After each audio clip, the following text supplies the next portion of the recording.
347-966-4114，那是347-966-4114。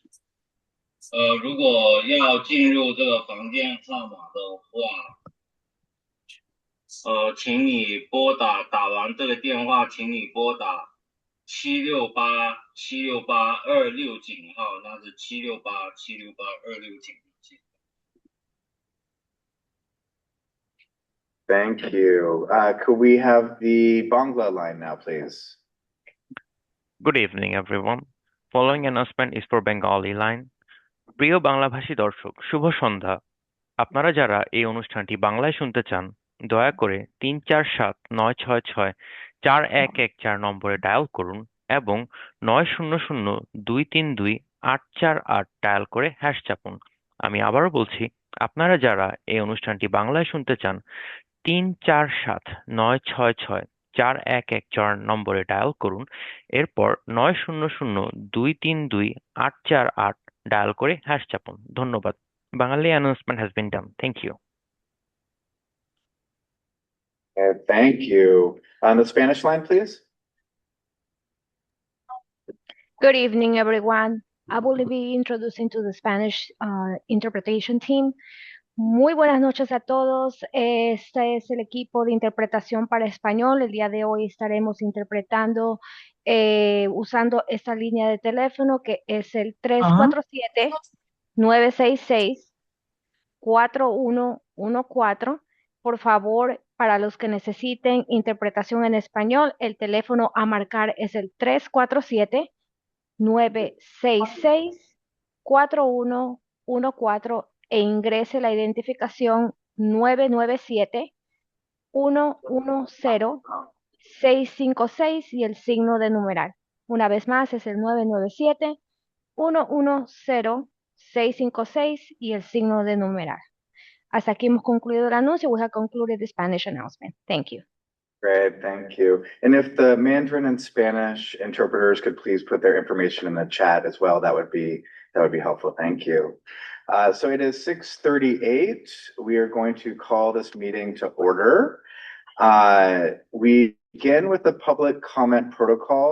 Because we don't have quorum, I don't believe Kim is able to do that. So I'm happy to read it unless somebody else would like to. Anybody really excited about reading it? Okay, I'll do it. Thank you. No problem. So tonight's public comment protocol and rules of engagement. Tonight's in-person meeting will include a public comment period at the end of the meeting. When you comment, please comment on the topic, respect the privacy of others, and please do not include names of children or staff. Guests who make inappropriate comments will be removed from the meeting. During the public comment period, those attending virtually may raise their hand to comment or indicate in the chat that they would like to speak. Speakers will be called on one at a time and will be allowed 1 minute each for comment. We will hear as many speakers as the time allows. If you have a question outside this comment period, please signal it by raising your hand or writing it in the chat. If time permits, we will respond to these additional questions that arise at other times. It is possible that not every comment and or question will be given time, in which case we encourage you to write to the CEC at cec15@schools.nyc.gov. CEC members will also be given a comment period. Members will be called upon and are each permitted 1 2-minute comment and or question. So we're now going to move to the roll call. Kara? Thank you. Councilmember Angelica Cesario. She's excused. Councilmember Jonathan Davis. Present. Councilmember Ken Eby. Present.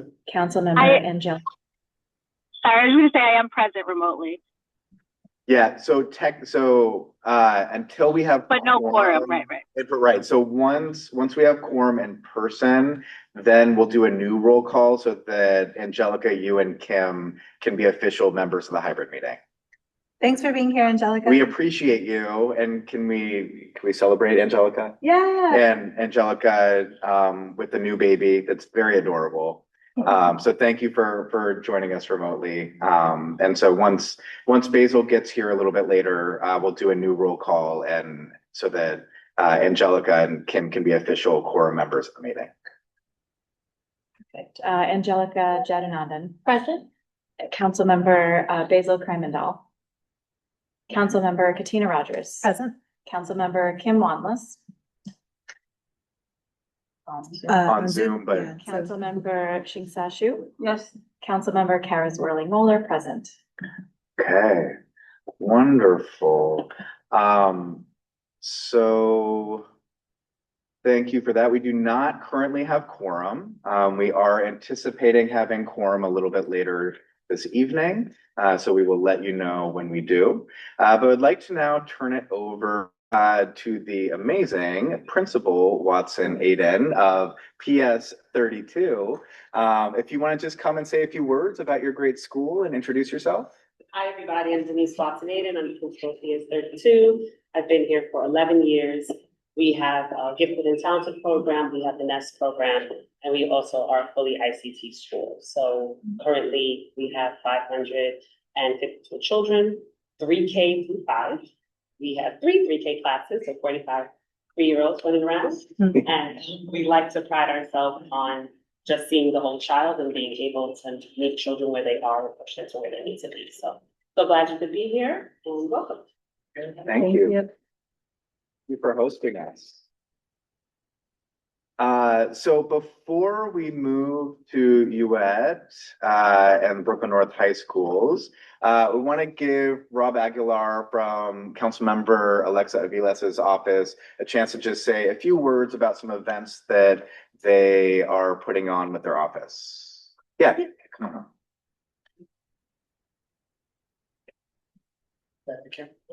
It follows you. Yeah. Good evening, everyone. My name is Rob Aguilar, District Director with the Office of Councilmember Alexa Aviles.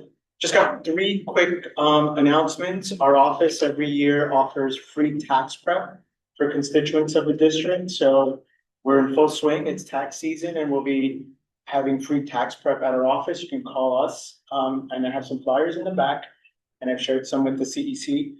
Our number is 718-439-9012. That's 718-439-9012. You can give us a call to make an appointment and have your taxes done by a professional tax preparer completely for free.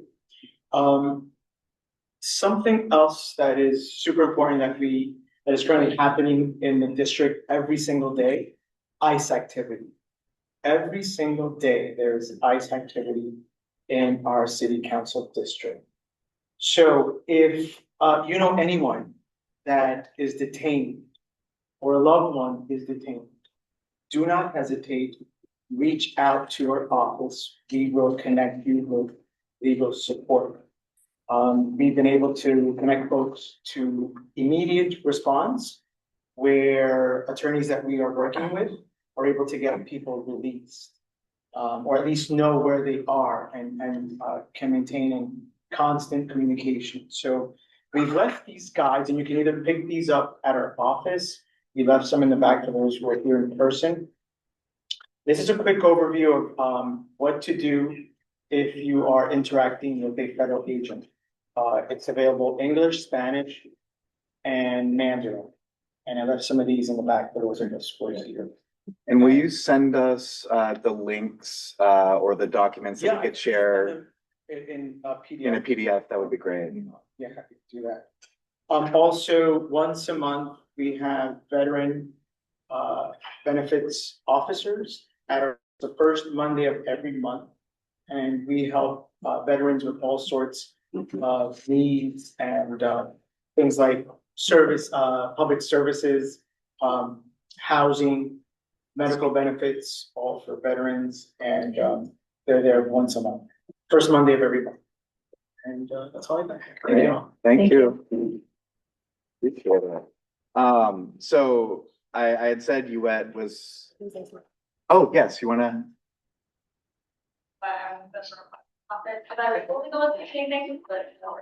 Okay, great. Thank you. Thank you. We're going to be talking some Rezo Way stuff later if you are still around. So that would be awesome if you want to stick around for that.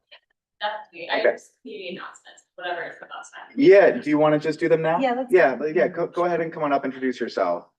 And then afterwards, I completely overlooked the report that I'm supposed to read. So I'm going to read a quick report and then we will go to Yuet, who is much more exciting than me. Okay, go ahead. Thank you. My name is Alicia Ray Miller.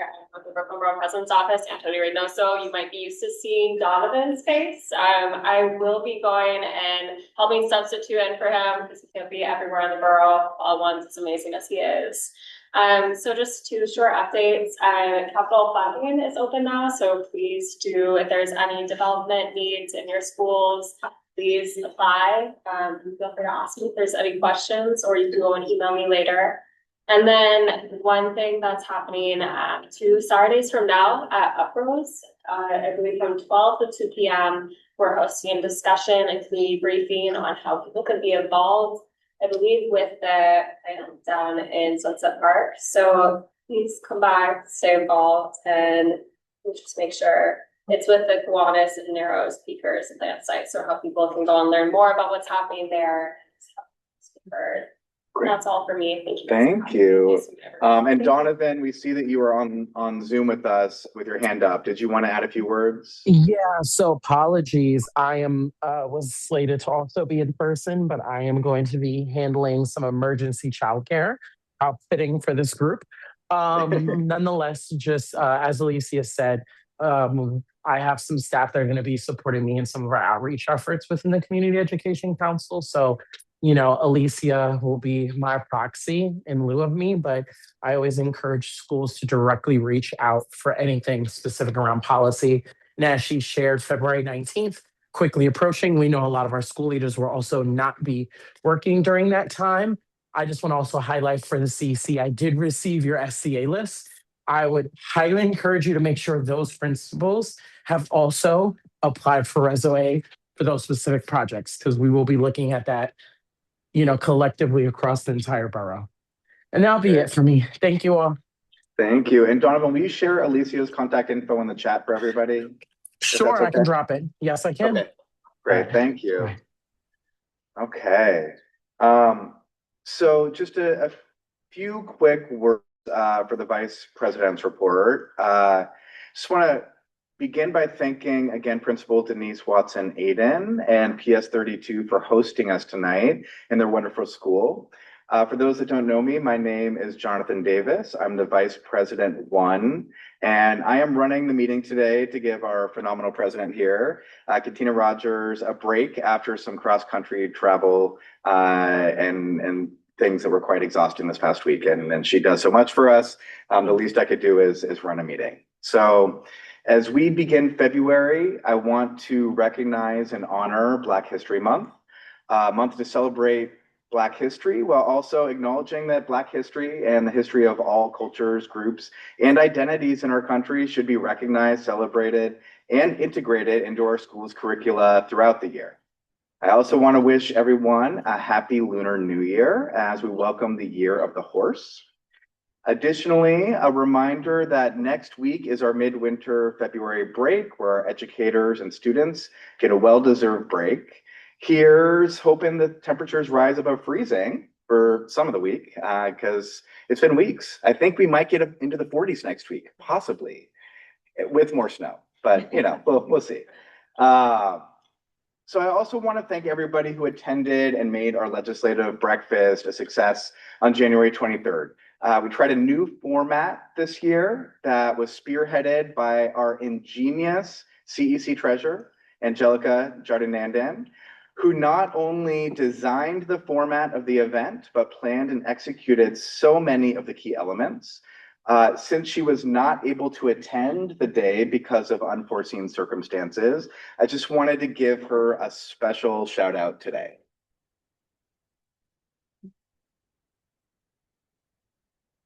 At the legislative breakfast, we officially launched our new CEC working groups focused on equity and language access, instruction and programming, and operations and infrastructure. Tonight, we will be discussing how to get each working group started as we move into the spring. If you are one of the people who signed up with their interest in joining a working group, thank you. Or if you are here and want to sign up with interest today, you may do so. We will be in touch about setting up our first official working group meetings very soon. You can sign up for the working group, and I've linked it in the report that is linked in the chat. We are also 1 month into the new administration in New York City with a new chancellor running our city schools. If you have not received emails about it, Chancellor Samuels is doing a listening tour over the coming months, and he will be speaking at the Thomas Jefferson High School campus at 400 Granville Payne Avenue on Saturday, February 28th from 10:30 a.m. to 12 p.m. You can see the entire speaking tour schedule across the 5 boroughs, also linked in the report, and doing 2 stops in every borough over the course of that time. I additionally want to take a moment to mention the perils of online gaming and technology as one of the many challenges school-age children are facing, and something that us as caretakers should be mindful of with our own kids, and that schools should be aware of as well. As some of you may have heard, 2 New York City students, for example, recently fell victim to these dangers. I've linked the article that talks about it. We must prioritize mental health and looking out for signs of distress for all students, but especially for students from marginalized communities. Lastly, I want to reiterate that we still have 3 openings for spots in our CEC, 1 general seat, 1 borough president appointee, and 1 District 75 seat. We have a few submissions already and welcome others. If you are interested, please contact CEC 15 at schools.nyc.gov. We hope to fill these seats soon and will be contacting individuals who have submitted or will submit applications about next steps very soon. During tonight's calendar meeting, Yuet Chu, the Executive Director of School Support and Operations for Brooklyn High Schools, will provide us an update of the Brooklyn North High Schools in our district. Then Raul Rothblatt from the New York City Commission on Human Rights will be speaking about understanding the Jewish experience. Next, Superintendent Alvarez will give the superintendent's report, followed by a discussion of district-wide Reso A requests. We will then hold our business meeting where we discuss next steps for our CEC vacancies, vote on our new Vice President 2 after the resignation of our former Vice President 2. And we're going to talk about our working group's launch and review financial reports. We will also be voting on an amended resolution to demand the New York City Public Schools deactivate X and Meta owned accounts, and an amended resolution to expand student Omni cards before discussing some additional business. Thanks for being with us here tonight, and I will now turn things over to Yuet Chu. Oh my goodness, Vice President Jonathan. I miss you guys so much. I'm so sorry for not being there in person, but we have multiple CEC meetings tonight, so I'm grateful for the accommodation. Let me share my screen.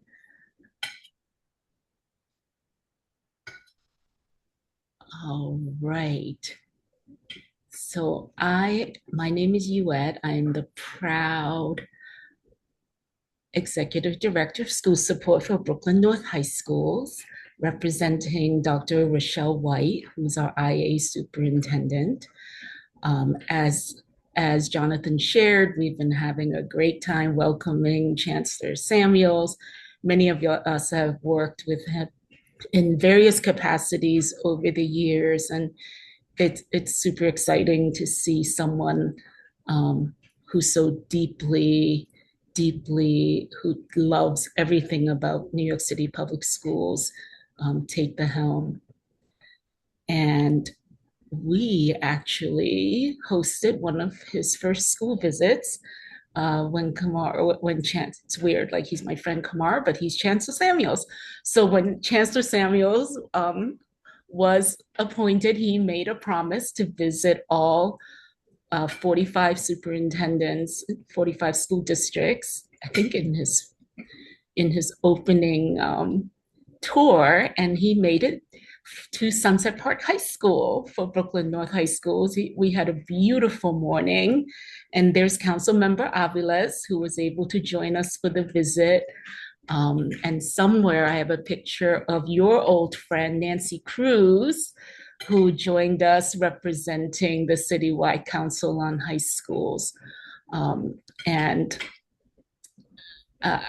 it's safe to say he had a great time. I mean, we were so thrilled because Brooklyn North High Schools actually represents 7 districts across Brooklyn North. And when we were asked for recommendations, Sunset Park was at the top of our list for the same reason why you guys love the Sunset Park community.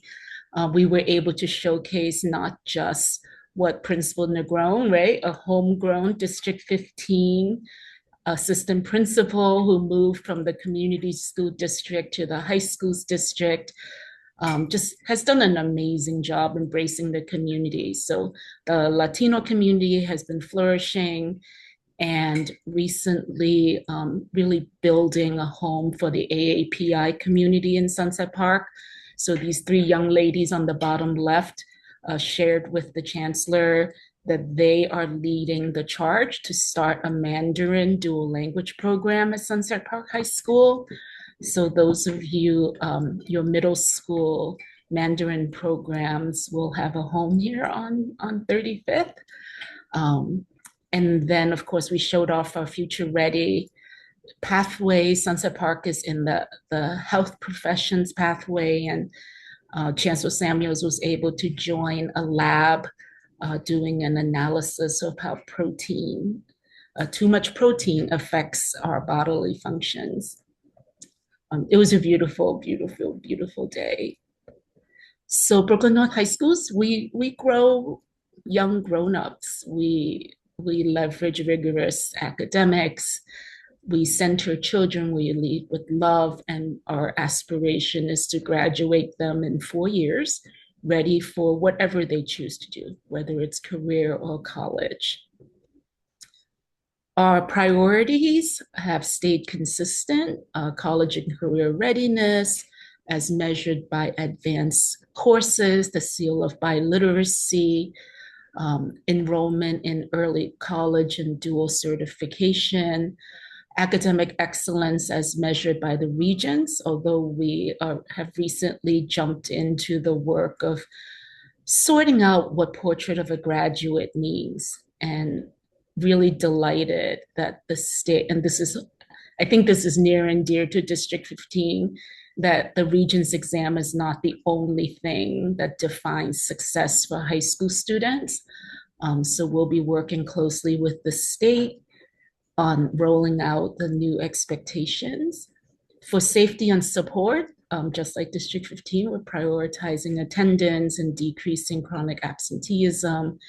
In high schools, we rely a lot on this idea of student connectedness. So, for example, one of our strategies for chronic absenteeism is to match students with students. So Jonathan might not come to school for Algebra 1, but Jonathan might be totally happy to ride the bus with Katina. So we will assign Katina as his buddy just to get him on the bus, because our belief is that if we can get kids to walk in the door, then the teachers have a chance with rigorous academics and love to keep them coming every day. And then, of course, my personal favorite priority, community engagement and strategic planning, to keep more New York City public school families in New York City public schools. So just sharing some data, we have enjoyed 10 years of success raising graduation rate from 82% to a historic high of 93%. Our attendance, not quite where we want it to be. We've set a goal of 92%, so we have some work to do. We're hovering around 90, but not close enough. We are very glad that our chronic absenteeism is staying slightly below 30%, but again, not our goal. Our goal is to be at 29% flat. Our level 4 incidents have decreased, our superintendent suspensions have decreased, so we are very proud of our overtime data.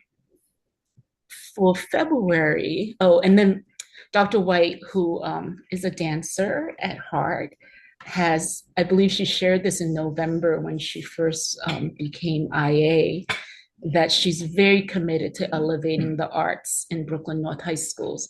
So we have engaged in a partnership with Jamel Gaines, who's a local Brooklyn homegrown artist, to both provide professional learning for our teachers, and on the weekends, his team is working with our students in an arts residency, and this will all culminate in a Juneteenth Brooklyn North High School celebration hosted by BAM. So you will all be invited to that. And then in terms of data, just some quick updates. Priority 1 is our New York City Reads aspirations, and our rigorous academics, which for high schools right now is still measured by the regions. We are thrilled to share that looking from last January to this January, we are enjoying increases in every content area. In particular, we track Algebra 1, ELA, and US history. But as you can see, global, geometry, earth and space, chemistry, bio we're working on. We actually just hired a science instructional lead to focus on elevating the work of science in our schools. And then for our ELA regions, right, which really is the bread and butter of our work, really proud that all of our student groups have demonstrated growth.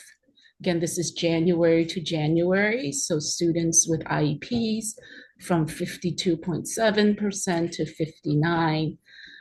All students from 66 to 72 as an average score, which is really exciting. And then over here on the right, in high schools, we track cohorts, and you're in the cohort when you enter as a 9th grader. So as you can see, our 10th graders, 11th graders, and 12th graders all enjoy growth from last January to this January, and in particular, our 11th graders. And how we're doing that, just like District 15, we're honing in on our students who need help the most. So in screening our students, we identified about 1,600 that need the most intensive supports, and we've matched them to different intervention programs, and supporting our schools to work with these students in small groups, one-on-one, engaging parents to help them make time for this intervention work at home so that we can move them past the below expectations ranking. How we do that, and this I think Dr. White shared in November, just the different pedagogical strategies in our classrooms, very similar to the values in District 15 around collaboration and discussion, inquiry-based learning, experiential learning, and for our sciences, lots and lots of hands-on. And then we also launched our Brooklyn North High School Reads. I will share this deck when I'm done, and if you scan this QR code, you can download our list of 100 books that, starting with this year's 9th graders, we are committed to having all Brooklyn North High School graduates read before they graduate from one of our schools. So we hope you will join us. There will be more events to come, hopefully one at the Brooklyn Public Library. But read with us. We love books, we miss books, and we want to bring back this culture of being anywhere and pulling a book out of your bag and getting lost in it. And then our second goal is about attendance and climate and culture. So we started a campaign where 29 is our goal for chronic absenteeism, and we've challenged each school to identify 29 students. We want to do this student by student because we believe that if we can reach 29 students in each of our schools, we will meet our district target of 29% chronic absenteeism. So we will come back at the end of the year and share with you, hopefully, our success. And then I mentioned earlier, we're enjoying decreases in level 4 incidents. We saw a slight increase in level 5s. We're working closely with our schools to make sure to reverse this trend. But even with a slight increase, we are seeing a decrease in suspensions, both principals and superintendents, which is centering children as one of our values. And if they are not in school, you can't do that. So we're working really hard to minimize suspensions in our schools. For math, our DCP, our priority 3 is about New York City Solves, and 3 years of hard work implementing the illustrative math curriculum across our district. We went from 10 schools to about 20 schools to this year, 45 schools using the same curriculum, getting the same professional learning. And as you can see, all of our student groups have improved in their average score, and all of our cohorts have improved. We're not quite there yet. We know we have work to do, but we are really excited by the growth that we're seeing. Implementing a new curriculum is hard, and we give a lot of props to our teachers for sticking with it and supporting our students to success. And then priority 4 is about college readiness. So we're tracking advanced courses, that's advanced placement, international baccalaureate, dual enrollment. Almost 3/4 of our students are enrolled in at least one course, which is pretty amazing. And we are tracking our college applications as well as our FAFSAs. And then lastly, for family engagement, our PCs are amazing.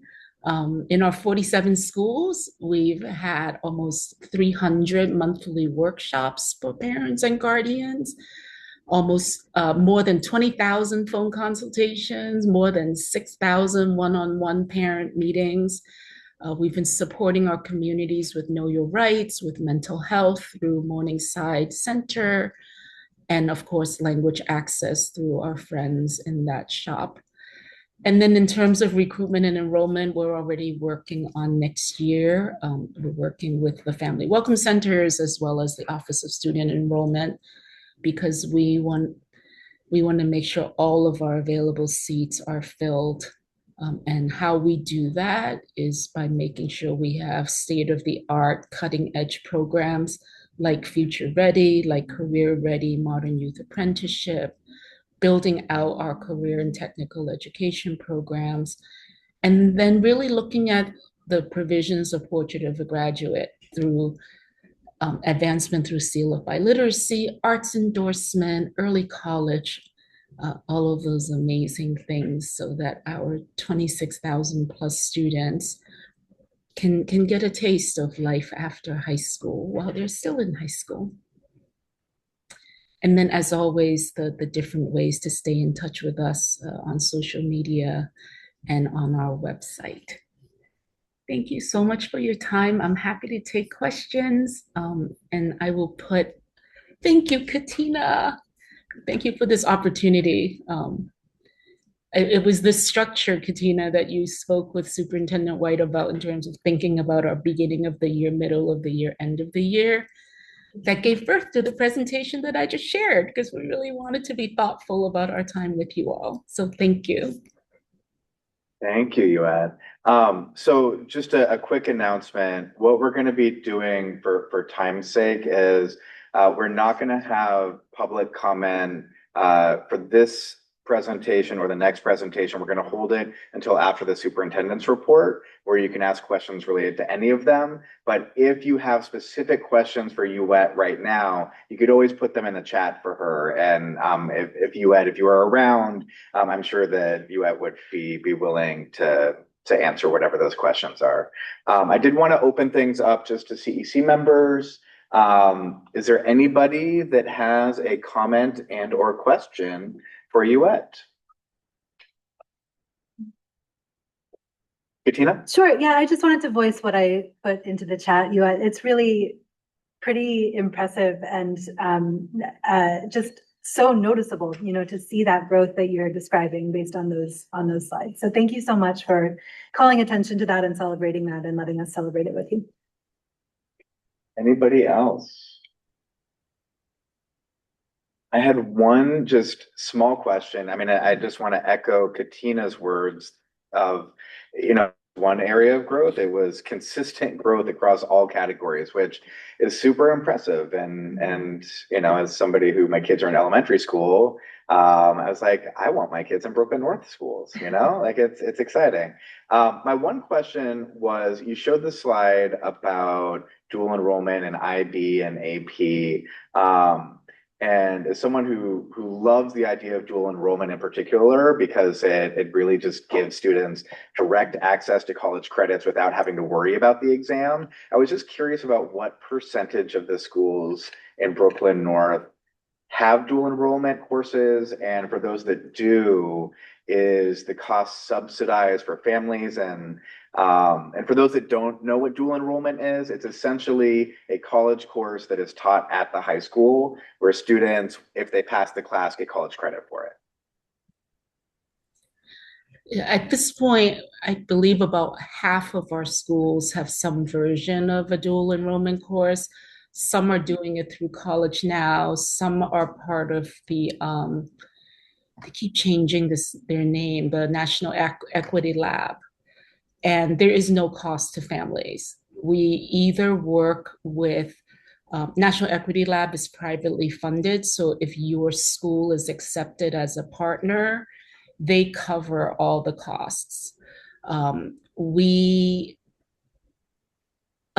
The 29% goal for chronic absentee. So, sorry, I'm distracted because that's a really good question. And then we also have some direct partnerships. Like we're actually about to start a partnership with Brooklyn College for to expand opportunity for our schools that don't already have a program. And Brooklyn College will be providing the professors who will be coming to our high schools at no cost to us. That's amazing. Awesome. Yeah. Thank you. And then our colleague Angelica Cesario asked the question about how your team established the 29% goal for chronic absenteeism. So the citywide goal is always 30%. And we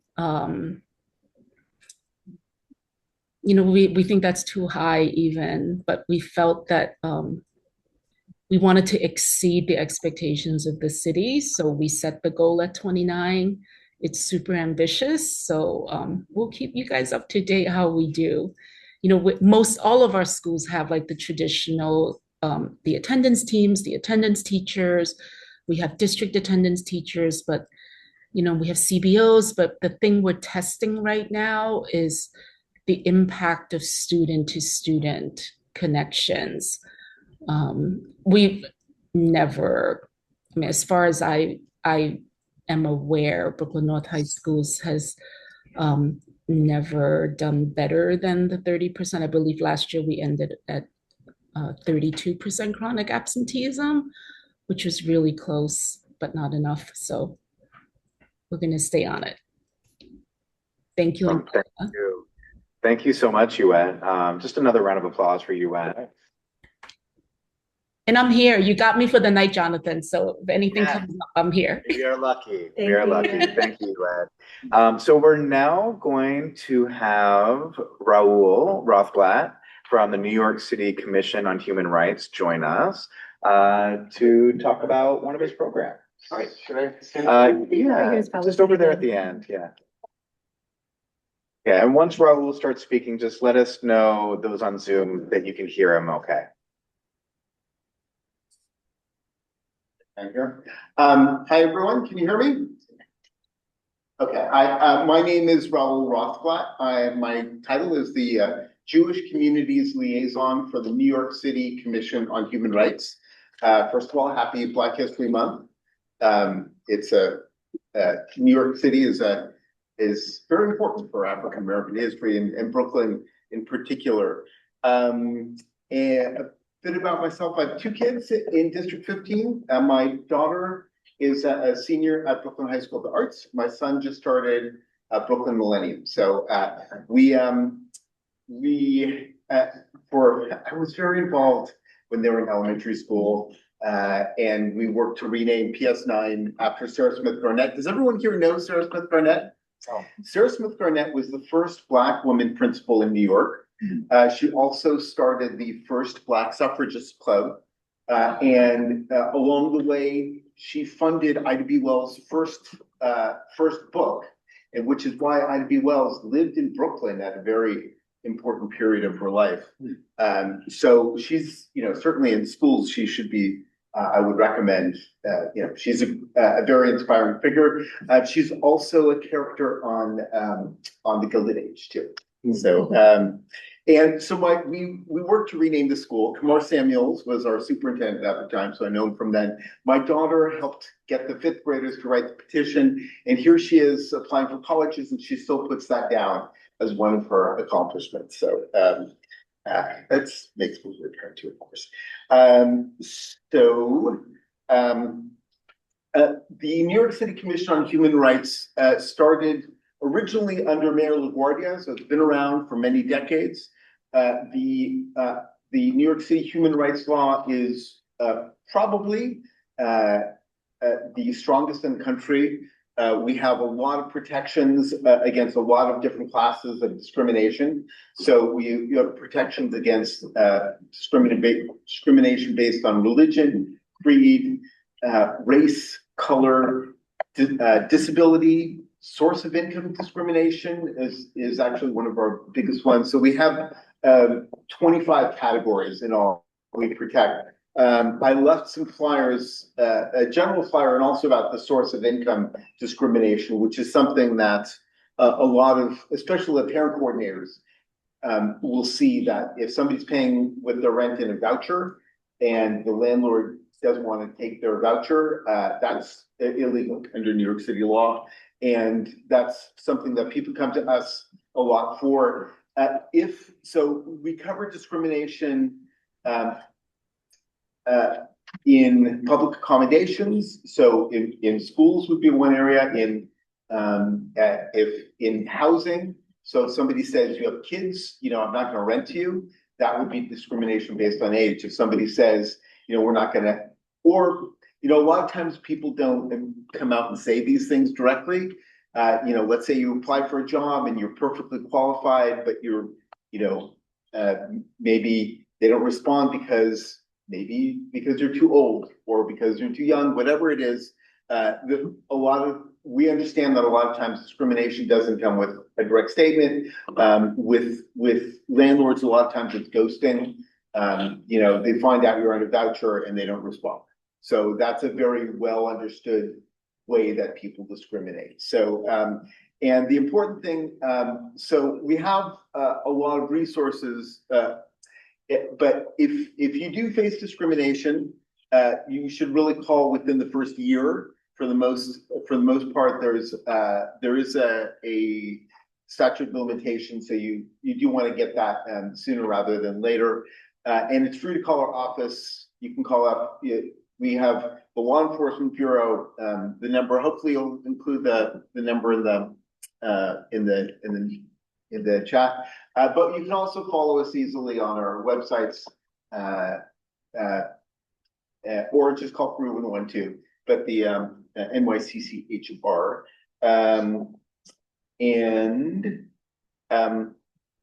So, but basically, it's a little hard to understand what discrimination is. If somebody assaults you on the street, that would be more a police problem and not a human rights violation, likely.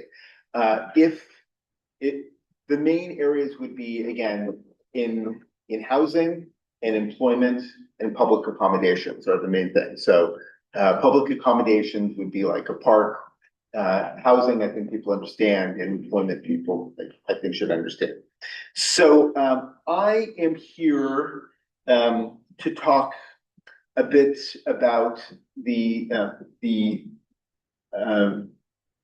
Jewish experience. So we have a full training on this that goes. It's a long hour-and-a-half thing, so this is just a bit of an introduction to what we do.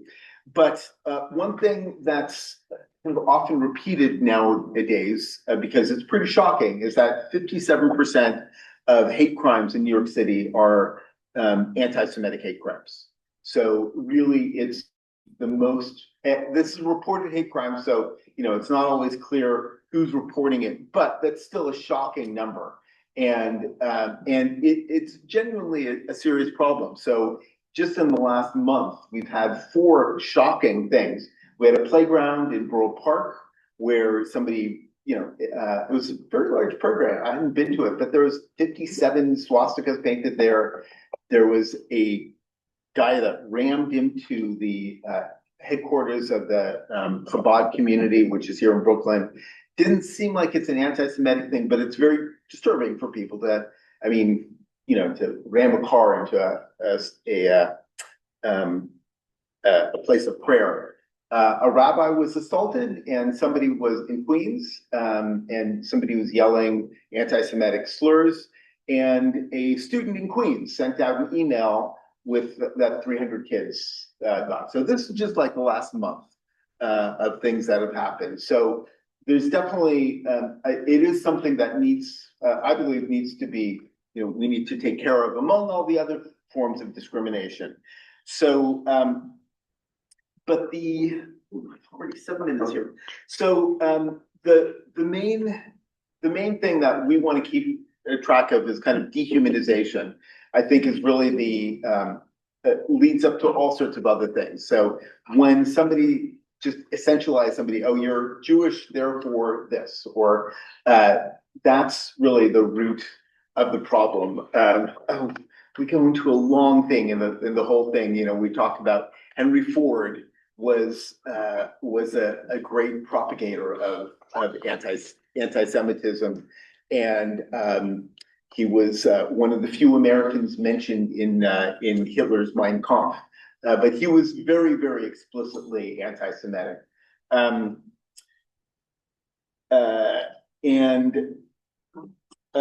One other thing, since we're already running out of time here, that there's a lot of diversity of Jews in New York City. So we have about 1 million Jewish New Yorkers, which is a huge number. And a lot of them are the more obvious ones, like I guess the District 15 covers a bit of, you go down to Borough Park a bit, so you might have. Not really. Yeah. I mean, it's like right on the edge. Yeah. Right at the border of Parkway and 47th. Yeah. Yeah. We're right at the border. There are like a few blocks, I think, of Borough Park. Yeah. So Borough Park, there's within Borough Park, there's even just in that one neighborhood, there's a huge variety of, there's Hasidic Jews, there's Jews from, Brooklyn has a large Syrian Jewish community. We have the Chabad community. And that's just in the more obvious, apparently Jewish, wearing a kippah and a tefillin are some of the things that people notice. The kippah, the head covering, showing respect to God. But there's many other ones. I was actually just at a beloved community Shabbat, and there's a Jewish community in Ghana that I didn't know about. I mean, I'm always kind of finding out new things, and my job kind of takes me to all sorts of different areas. So it's been wonderful for me to see that.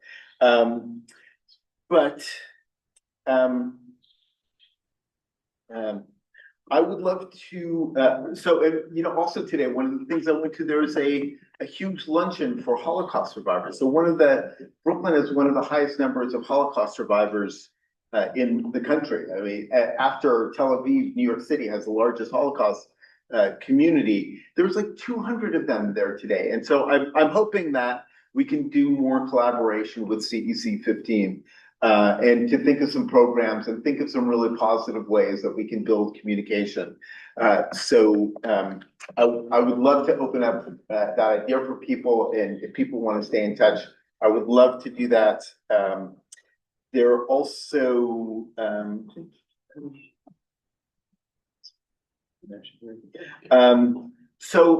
again, the commission has a lot of different things that we do. So we have a Jewish understanding the Jewish experience presentation. We have an understanding Muslim experience presentation. I'm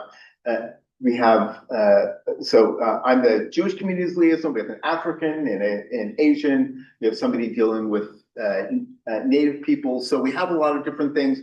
One of the things that we've done recently is that we have a bystander intervention training. So this is free. You can call up our office and get a training. We did one in Crown Heights recently, and I was really surprised and pleased that a lot of people were interested in it. It's not dealing with ICE. We are a city agency, so we don't have control over the federal government. But even still, people realize there's a lot of need right now for us to stand together and to work together. So, please take advantage of the resources that we do have. We have a ton of resources on the website. I left some flyers up there, and we'd love to stay in touch. And I'd love to hear if you have any questions. And Wonderful. So similar to before, we're not opening it up fully to public comment right now, but if people have questions, you can put them in the chat. I do want to open it up to CEC members. If you have any comments or questions for Raul.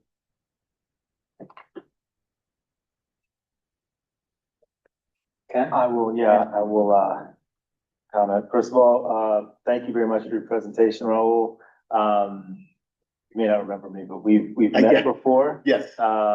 In fact, I'd say probably in some context within the context of Black History Month, when we were on the campaign trail for the first Brooklyn DA of African American descent. So good to see you again. Yeah. And good work that you're doing at CCHR. Very important work. I think I'm very interested just in just hearing a little bit about Commission on Human Rights engagement in the schools, and particularly if you have any examples of how maybe with the bystander intervention trainings or any other interventions you've been involved in some of the, there's been some very heated discussion, I think, over the past several months, and I think some of the schools in our district have been subject to that. I know I'm a liaison to one school that had some circumstances that the principal had to deal with regarding speakers. So how might the commission engage with school principals and leaders in helping to navigate some of these difficult discussions as a resource? We're really kind of in uncharted territory in a lot of ways. I think giving confronting some of these things are so maybe doing a longer training, I think, might be appropriate in some circumstances. I do want to emphasize that. So one of the protected classes is also national origin. So whether and that also seems to be part of the debate too, is that, is some questions of national origin. We need to figure this out. I wish I can give a pat answer. We do have a youth council, but, my role is I have some flexibility in what I can do with it. So I would love to talk with some people about it. There are some, required, the 8th graders, for instance, are required to take a Holocaust studies. There are lots of museums that do some of these trainings, and so I mean I think some of those can be really quite effective. I was really impressed with some of the things that they were doing in down in Lower Manhattan. There's some very effective trainings for the kids, and really getting the eighth graders down there was really I thought effective. But you know, I think we need to keep learning, because I think a lot of the trainings that I've done in the past are not necessarily effective. So you know, let's talk. I would really love to get some one-on-one conversations. Any other questions or comments? I just had one quick one. So you talked about how people, if they experience some form of human rights violation, that they can submit it through your office. Yeah. Just curious, and this is maybe on a more personal, my wife works for the New York State Division of Human Rights. Yes. Okay. And so yeah, if somebody is experiencing some very traumatic form of these violations, how do they know whether they go through the city, go through the state, go to both? How do they? It's very confusing. I would go to the city first, just because the city laws cover more things. Yeah. But it's confusing, especially that we have a state one and a city one, and some things, and federal things supposedly. It's confusing. Give a call. Yeah. Let them work it out, because it can be confusing to figure out who is responsible for what. Yeah. So yeah, just give a call. It can't hurt. If you do call, one thing that the people who answer the phones are very insistent on: make sure that you say your name clearly and that you leave a number to call you back on. We actually get a lot of times that people call and we don't have the full information. So if you do call our office, just make sure that you leave full contact information. Great. It's good to hear. I'd be curious to talk to her. Yeah. Wonderful. All right. Yeah. So I guess that's it then. Thank you so much for having me. I'm really glad to be here, and it's a hard work, sometimes thankless job being on the CEC. Great. Thank you. Thank you. So we will now turn it over to the superintendent. Good evening, everyone. Do it from here? Yeah, perfect. Perfect. All right. Ready? So I'll just start while the PowerPoint goes up, but just celebrating and honoring February. We have President's Day, Valentine's Day, we have Chinese New Year, but also Black History Month. Just to be reminded that Black History Month is a time where we go into more details and more depth around the contributions, but remembering that Black history is every month because they're reflective of our country and part of our society. So it's something that we celebrate every month, but pay more attention to in this month. And then next month we have our Women's History, Eid, Happy Holly, Festival of Colors, as well as St. Patrick's Day. So you all set? It just goes up. Oh, it goes up on. Okay, good. I just want to make sure. So a few celebrations that we have in District 15. We did our District 15 MLK Day of Service at City Harvest. Our students packed 11,500 bags of fresh produce to help fight food insecurity within the Sunset Park community, but also the District 15 community at large.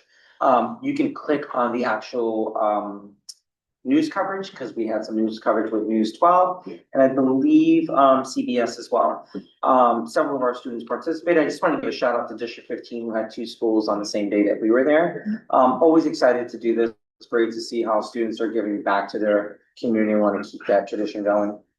On the next slide, we have our District 15 students who participated in the Brooklyn North Spelling Bee. We had 4 students who are going to go to the citywide spelling bee, one from PS 32 here, one from middle school 51, one from middle school 88, and one from elementary school 230. And then we had a 2nd and 3rd place winners from 447. If you look at the next slide, we have our Urban Debate League, our elementary school tournament that happened on January 13th. Excited to see all those winners. And our middle school tournament on the next slide on the 14th. where students got to participate. Note that a lot of the judges come from different law firms across our city that judge the students, and then the students get to compete with other students across different districts. So if you turn to the next slide, you're just going to see the elementary speaker winners, first, second, and third place from 32, 58, and 124 at the elementary level. And then our middle school is a little bit more nuanced because we break it up into several categories. So on the next slide, you'll see top teams, which is an open league where they get to debate several different things. We have 88, 51, and 136 first, second, and third. And then top teams for 676, 51, and 839. Top speakers at MS 88 and two others at 51. And then top speakers in terms of the novice category, which are 51, 821, 676. So you got to see a variety of different students debating and competing, which we feel is the next level of them being able to do research work and some of the other work that's going to be needed as we think of the portrait of a graduate that I'll eventually get a little bit of information to you, but further down the line, get more information. We had PS 295 had a successful run of Charlie and the Chocolate Factory. We're looking forward to Aladdin in our district in April. We're excited for that cast, and just so that you all know, that cast is also going to see Aladdin on Broadway in March. And there might be a possibility that we're able to get some of the students who participate in the Youth Equity Congress to participate in that as well, with some of the work that they've been doing in their schools. Just to get into a little bit of the DCEP, as every month I've been touching on one priority. Chronic absenteeism is the additional priority that we've accepted in terms of our district, and the goal really is three-part. The first one is chronic absenteeism for students in temporary housing. We want to reduce that by 3%. Currently, as it stands, we are at 34% of students in temporary housing chronically absent. The city's average is 42, so something we're doing is working, and I think part of that has to do with the social workers and the attendance teachers doing house visits on the evenings and the weekends, which is paid per session for them to do. Current attendance for students in temporary housing is at 91% in our district, so 91% of our students in temporary housing are coming to school. City's average is 87, so we're doing something. We're doing activities before and after vacations because we know that that's usually a rough time for students. Robocalls to families, weekly attendance meeting, really strengthening the teacher support for individual students by class. So we're excited about that. The second chronic absenteeism goal we had is really the economically disadvantaged Black students. We want to decrease that by 5%. We've had a rough December, January, and now February with the weather. But at this point right now, we're at 43% with our Black students. The city's average is 44%. Our economically disadvantaged Black students is at 89% current attendance, where the city's average is at 87. So there's some things that we are doing that we're seeing that are working. We're just going to continue to put more and double down on the energy for that. As it relates to the Latinx community who are economically disadvantaged with chronic absenteeism, we're trying to reduce it by 3%. Right now, those students' chronic absenteeism is at 33% in the district. The city's average is at 38% for those students. In terms of their attendance, we have 91% attendance with those students. The city's average is at 88. So we're doing a little bit above the city's average with the same student that the city is dealing with across the entire system. So there are some systems and structures we have in place. Neil Singh, who's a district level coordinator, has been working with that, and he's been sharing those ideas with other districts that are struggling with that area.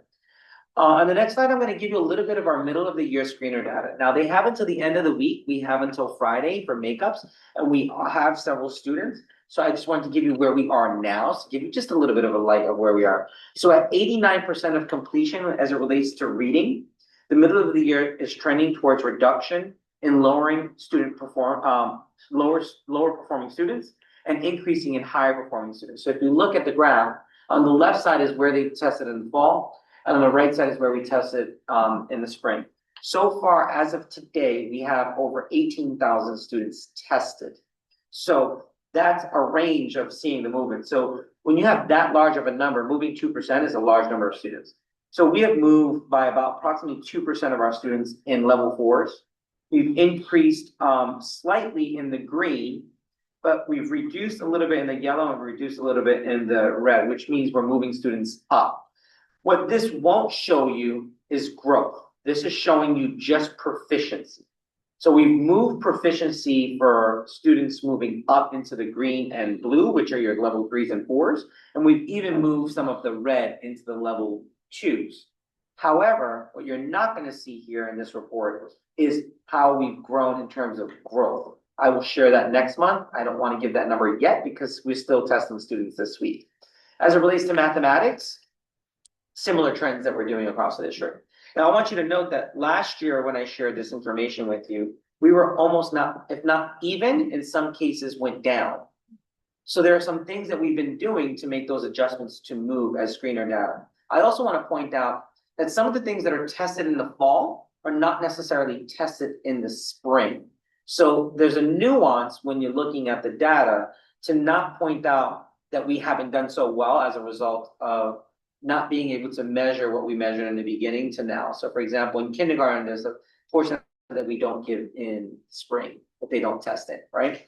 So we went from 31% to 33.6% in math, level 4s. We went from 26 to 25, but that's because some of that green went where? To the blue. And then we're about on the same as in the yellow, and we've gone down slightly in the red. Again, caution, because I'm more interested in not proficiency, but more growth. Where did you have the student and where did you take that student? Currently, as I look at the data as of today, out of the 39 schools that we actually look at, 36 of the schools have actually made gains. Only 3 schools have gone down and they've gone slightly down. We're talking about 5 to 6 students, and we're looking at why and figuring out how to support that for the end of the year data. So next slide, in terms of summer rising. These are our summer school sites on the next slide. We have the same leaders. You will see that PS 130 has to be determined. More than likely, Stephen Cedarmark will be doing that site. We will have ESY again, which is extended school year. Extended school year students will be here at PS 32, housed here. That houses districts 13, 14, 15, and a few sprinkles of district 17 that will participate in that summer program. You're seeing the principals here because a lot of districts have difficulty finding school leaders to run summer school. We don't. We've already selected all of our summer school leaders. These are our summer school leaders, and we'll be running summer school across our district. In terms of upcoming events, the one that's not here is we have our art showcase, which is this Thursday at Brooklyn High School of the Arts. It's actually going to be emceed and hosted by Principal Denise Watson from PS 32, as well as Principal Danny Vecchiano from Brooklyn High School of the Arts. They're going to co-facilitate that with the elementaries at the beginning and the middle schools after. Some upcoming District 15 family workshops.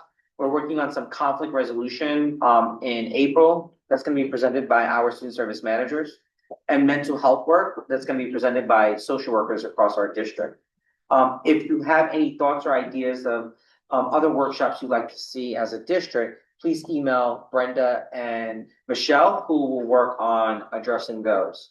In terms of compliance for the district, and you're not going to see a slide here for that, we're at 90, as of today, we're at 95.74% as it relates to students receiving their full services with special ed. We're extremely happy about that because we're #1 in the city. In terms of multilingual learner, servicing multilingual learners in our district, we're at 99.3%, which again is the highest in the city of all 45 districts. We have been closing the gap in a lot of other areas because I've been monitoring. So those P cars where the PCs are supposed to enter when they're actually doing things with schools, we have 100%. Our NISTA accounts have gone up by 3%. Our New York City Rise fund for students who are from kindergarten to 4th grade right now has gone up by 3%. So our numbers continue to rise in particular areas. Our attendance is where it needs to be. Our chronic absenteeism of the district as of right now is 20.1%, which is far below the city's average and far below most districts. Out of all 45 districts, we rank #4 of all 45 districts as it relates to chronic absenteeism across the city. So we're excited about that work. And with that being said, on the next slide, we're talking about the New York City 2026 school surveys. February 9th, is the opening day of those surveys through April 1st. We encourage all of our families to participate in these surveys, not just families who are upset about things that are going on in their schools, but also things that they're happy about in their schools. So we encourage all parents to participate because we want to hear everything and not just some things. It helps us grow and get better at the work that we're doing. And then with that, I just leave it at Q&A today. Thank you. I'm getting better, brevity. You're doing fantastic. So now we have a chance to open it up to the community. Is there anybody joining us on Zoom or in person that has a question and or comment for the superintendent?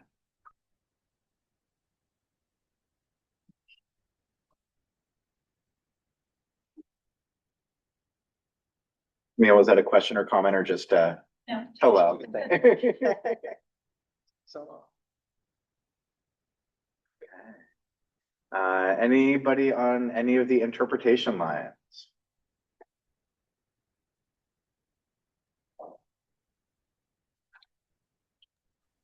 No questions on the Mandarin line. No question in the Bengali line. No questions in the Spanish line. So now we will move to CEC, questions or comments for the superintendent? Angelica? The robocalls that are happening to help with chronic absenteeism, are those translated or are they all in English? let me check. Okay. I don't actually know. Normally they go out, it's usually in English, just it lets a message. So let me just verify to make sure. That's a good question. Okay, I can imagine my grandma calling me over to translate the message, and if I didn't want to go to school, I could Yeah. probably Sounds translate. good. But I do know that those students also that we're worried about most are getting direct phone calls, direct conversations, because they're attached to people at the schools that are actually communicating directly with those families, especially the ones that we're trying to monitor. So yes, and yes, I'll check on that for sure. Yeah, it's good. Also, for NICSA accounts, is there a way that schools are supposed to communicate how to log in? Yeah, there isn't any particular way. What we've been encouraging the PCs through Michelle Ortiz's work is to figure out ways, especially like when it's a new school year. The way I did it, for example, as a principal, is I had the registration process. So when you came in to register, at the same time you registered, I had you register for NICSA. If you're already here and I have you, I'm gonna make sure I do everything I need to do to get everything out of you then, because I know you're taking time to do this, but other times can be more difficult. So that's one strategy. We've also been getting people to target. So similar to last year, families that need it that haven't registered, rather than throwing a whole conversation or saying, I'm gonna do a NISCA workshop, I wanna know that on this panel, these are the 6 parents that I wanna reach out to. So let me call these 6 parents and work with getting these 6 parents connected individually, as opposed to trying to do a workshop. Because what we know is if I do it one-to-one with you, we're gonna get it done. If I broadcast it to come to this meeting that I'm gonna now do it, I'm gonna say I'm gonna do it, but I'm less likely gonna do it because something's gonna be a priority. And we know that families have so many competing priorities. We wanna make sure that this is part of it, because what we do know is that NISCA accounts in New York City Public Schools means access. And if you don't have one, you have less access to your child's information up to date, less access to middle school applications, less access to high school applications, less access to seeing absences in your child's attendance. Like I've had one parent who looked at it and like, my child was marked absent. I know he was in school, so like, and it was an error. But the fact that the parent was able to see was my child in school today is access. So we want to ensure that as many families have access. So to your point, we've been targeting families that we know don't have the account and working on getting them the accounts first. So that's how we're kind of trying to prioritize. And that's the push I've been pushing our PCs to do. So I look at this on a weekly basis. In fact, today I asked about reports because I'm asking about did the SLTs happen? Are people, or do we have the right number of SLT members on each team? Do I have the financial reports from every single PAPTA that was submitted by January 31st? I'm following up with those particular things. So that's something else for me to look at as to which schools are not moving as much as well. I think in previous years, we got a message that said if you don't have your Nixa login, message us. Not everybody uses Yes. Parent Square regularly. I think our new parent coordinator is going about it differently and making sure everybody's signed up, but it's, in previous years, it's been a confusing Yeah, process. this year that's happening because it's a big push for me and I'm counting by school. So like as I'm monitoring, one of my jobs is to progress monitor what's going on. So if I'm asking for something to happen, I have to check to see that it's happening. So I know a lot of schools are going the route you're talking about right now because they know that I'm actually looking. And when I see a school that's not doing so well, that's what's happening. I'm calling and they don't want me to call, so they're doing it. Yeah, that's the reality. It's working. It's good. That reminds me of that commercial with they say it's working.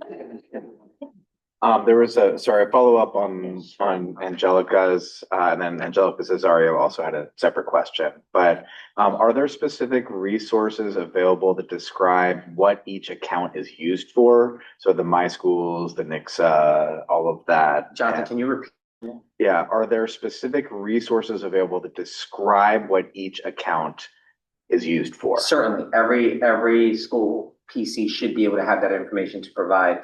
Absolutely. In multiple languages? Yes. So I Okay. wanted to go back to, I have people doing things behind the scenes as we're doing this, right, Angelica? So to answer your question, based on the home language survey, if a parent, for example, puts Spanish, then when the message is robocall to the house, it's actually in that language. So I just wanted to connect that. In terms of NISCA registration, school designees print out the registration directions and can share the directions with them or can work with them to do it in person right then and there, which is what you're starting to see.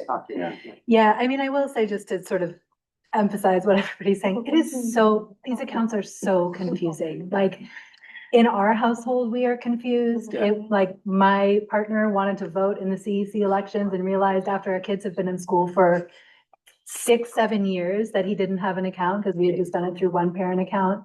So if, assuming that folks who are on the CEC are highly motivated to have all the information, it's very likely that it's a lot for people to navigate. And I know that's not a district question, it's something that's Yeah, it's a citywide. broader question, which I'm gonna actually bring. And I Yeah. think this is a good question to ask at these, the town halls, Yeah. and the chancellor's gonna be walking around, because I think he needs to hear that. Yeah. But what we can do, Angela, if we can get the information so that we have that one pager document that we could at least put not only on our district's website, but also to give it to the CEC so that CEC could have it on their website, because I can tell you, I have challenges even going to the schools. Yeah. .nyc.gov website. So that's why anything you guys are asking me, I'm putting it on our website because it's easier to just click on our website to click on it. But I know CEC parents also go to that too, so we'll try to do that as well. Thank you. And then if we can talk to Michelle to possibly have big posters at every single school in the main area that actually show how to log on to these particular types of accounts. And depending on what the language is in that school, having some of the main languages posted as well. So as I go through PPO visits, I like to eventually see these signs up in the schools, knowing that at least parents have access. Thank you. Thank you. I do want to say we are at quorum. Basil is here. Yay. Angelica and Kim, you are now officially a part of this meeting again. So I want to Angelica, do you want to read your question or do you want me to read it?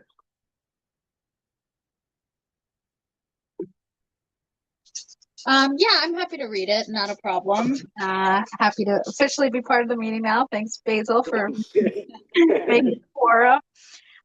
Superintendent, I was just wondering, you mentioned, many of the that you all are taking a lot of action to help with chronic absenteeism, and you mentioned the cold weather months.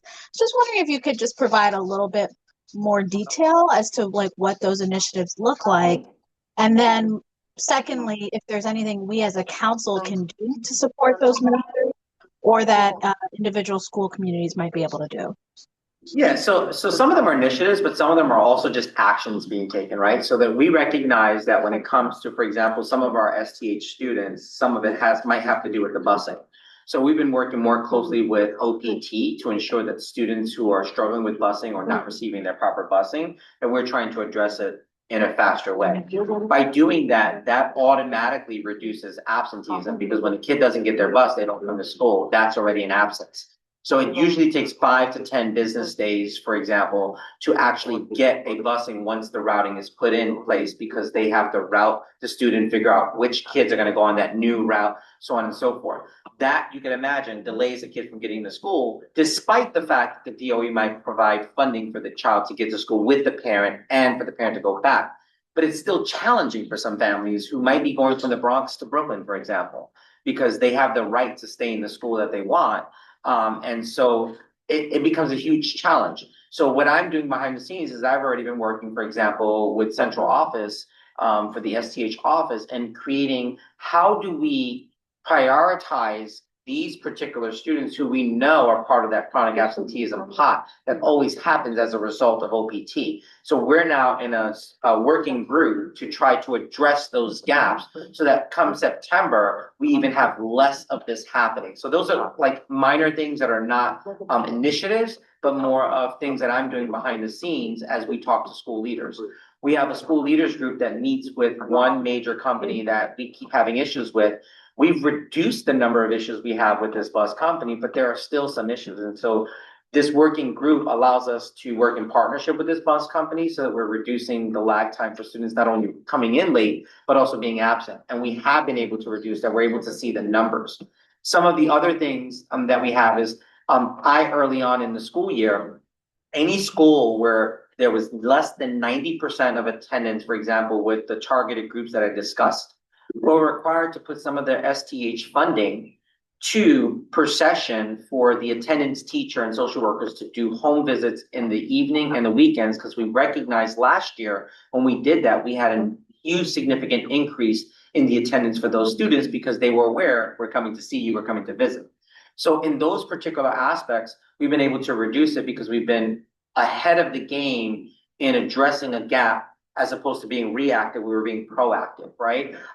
Some of the other things that parents can help with, and I think that's what you were asking, Angelica, some of the other ways that parents can help is by enforcing at the SLT meetings, what are we doing before and after holidays? Because what we're seeing is children are taking extended vacation, or just taking the extended days to stay home or whatever it might be. And so figuring out, what are we doing for those specific holidays? So I'll give an example.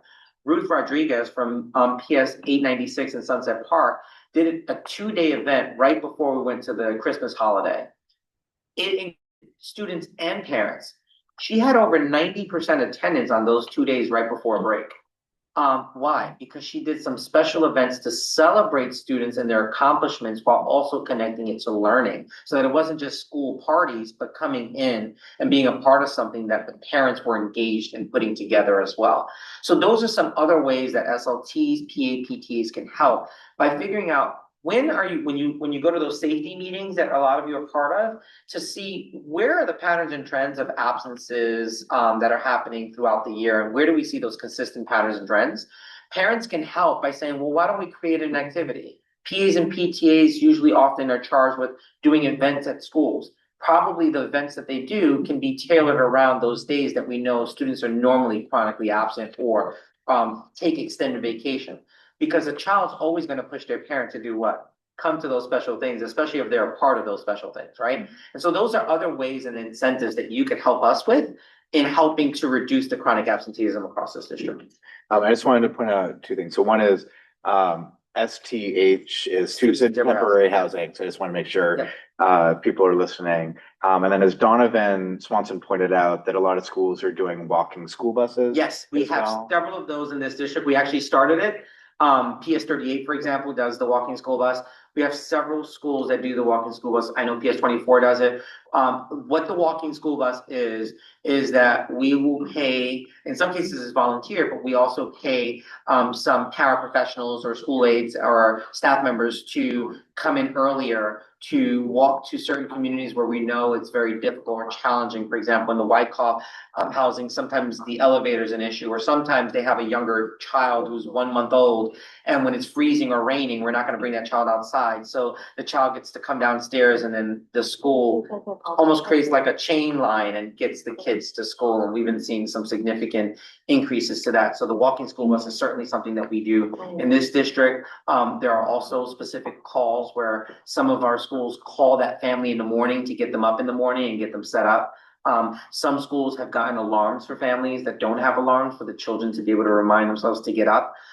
They do wake-up calls. We also have neighbors, so buddy neighbors, where some of the neighbors might knock on the door to see if somebody needs support, if they have a younger sibling, so on and so forth. We've been doing a lot of that work with schools. Great. And we've now been engaging some of our student governments in figuring out more creative and challenging ways to get them involved in getting their friends to school. And that's actually been working. A successful place that's been doing that is PS38. Pascal Fredo has been doing a lot of that work. And now the kids are engaged in trying to get the kids and motivated to come to school. That's great. Donovan, did you want to add something? Yeah, I mean, the superintendent hit it on the nail. Happy to hear the district is supporting it in a formalized way, but I will say it's also a response that's been born in also other school districts across the country. I'm a former community school director, so attendance was one of my major work efforts. And it can also happen informally, right? Parents already in many ways support other families sometimes in just walking another child. And so happy to hear that the district is doing it in a per session model with staff, because there is a liability perspective there, but also you can stop right here. So sorry, y'all. However, simultaneously, this can be born out of parent volunteers. And so if parents are not seeing this at their schools and they want to, you're hearing from the superintendent that there's ways and structures that is already supported by the district, but it also can happen in a very community-based response. And I mean, I know the superintendent didn't mention it, but I'm fairly confident it's happening because it happens all across New York City public schools, but also success mentors, which is always a successful intervention. Also, community school directors and community schools, those providers are definitely meant to also be helping in that work. And I'm fairly confident your superintendent is holding them to the fire as well as principals. So just wanted to add that in the space from my, former work. Thank you, Donovan, for that, because I forgot to also mention our Bridging the Gap social workers, which are social workers that are intended for students in temporary housing. Some of them actually go to the shelters to provide support in getting the kids to school when that's particularly an issue for some of our families who are struggling with 2 or 3 kids in multiple directions that they have to go, while also having to exit the shelters at a certain time and so on and so forth. So thank you for bringing that up, because that's also another area that we use resources in our schools.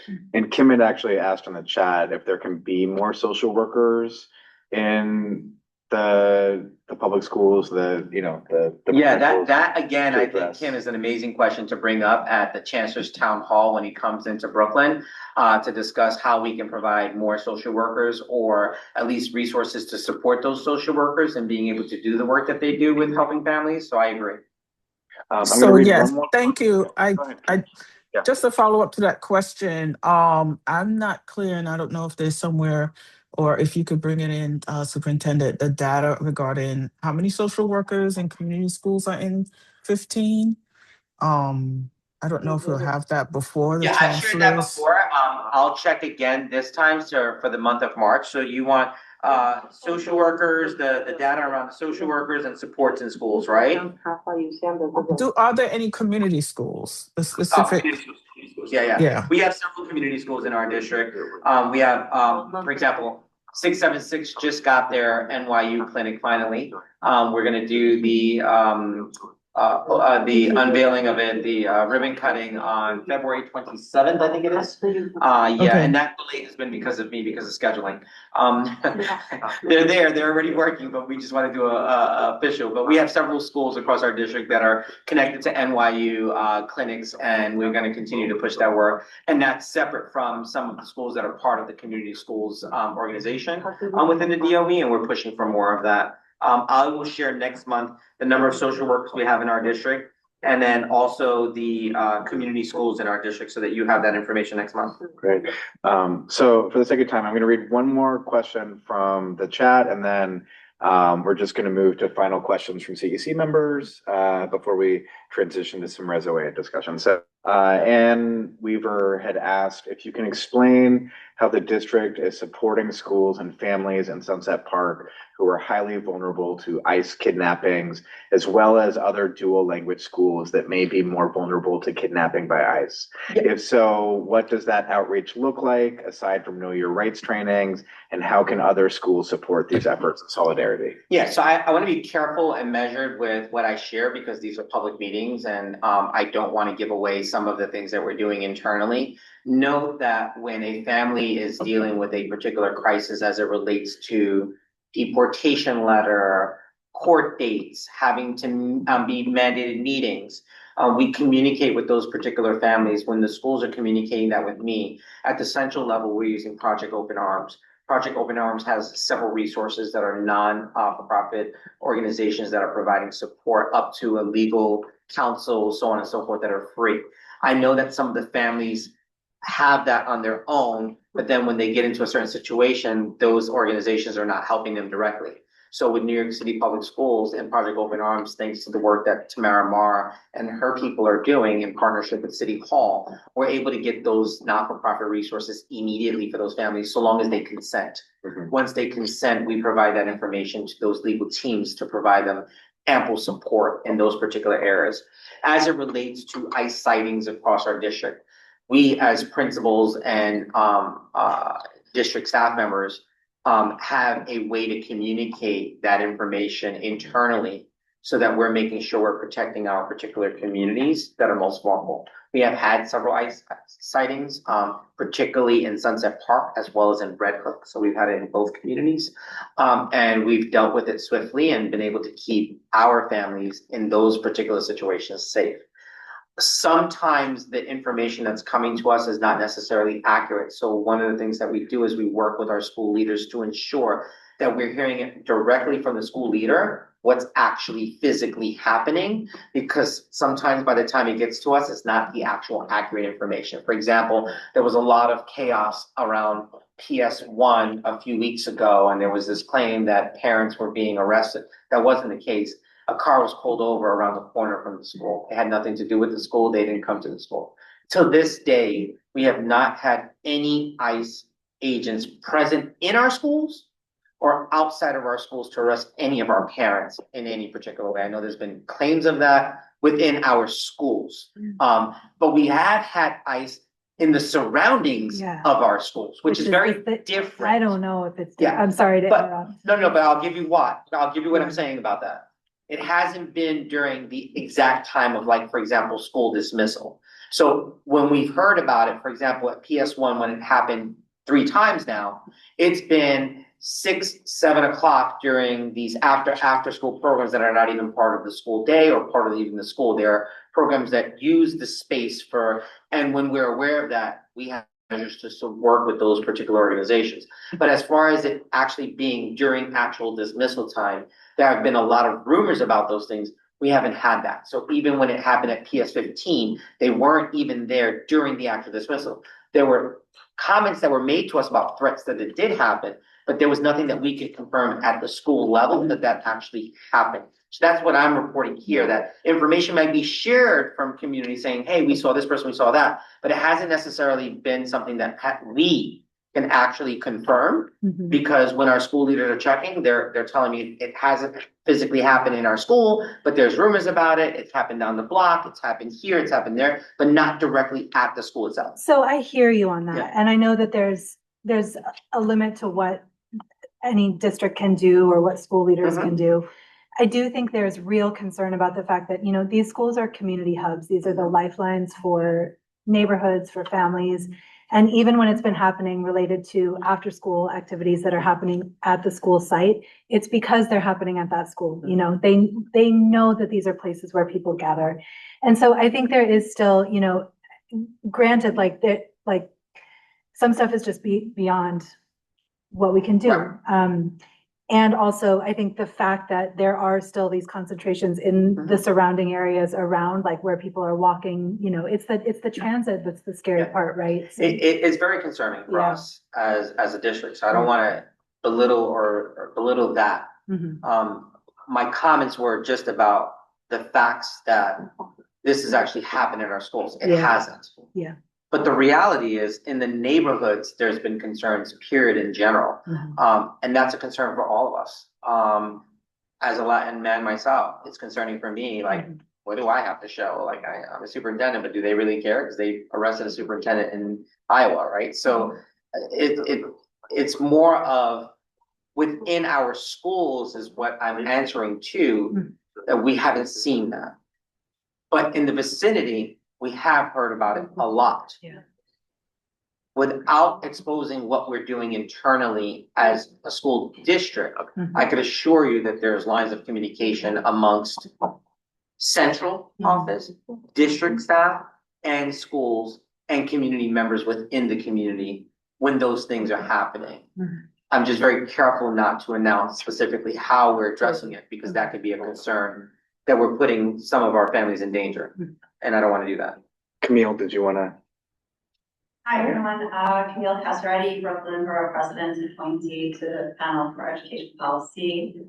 I am your representative.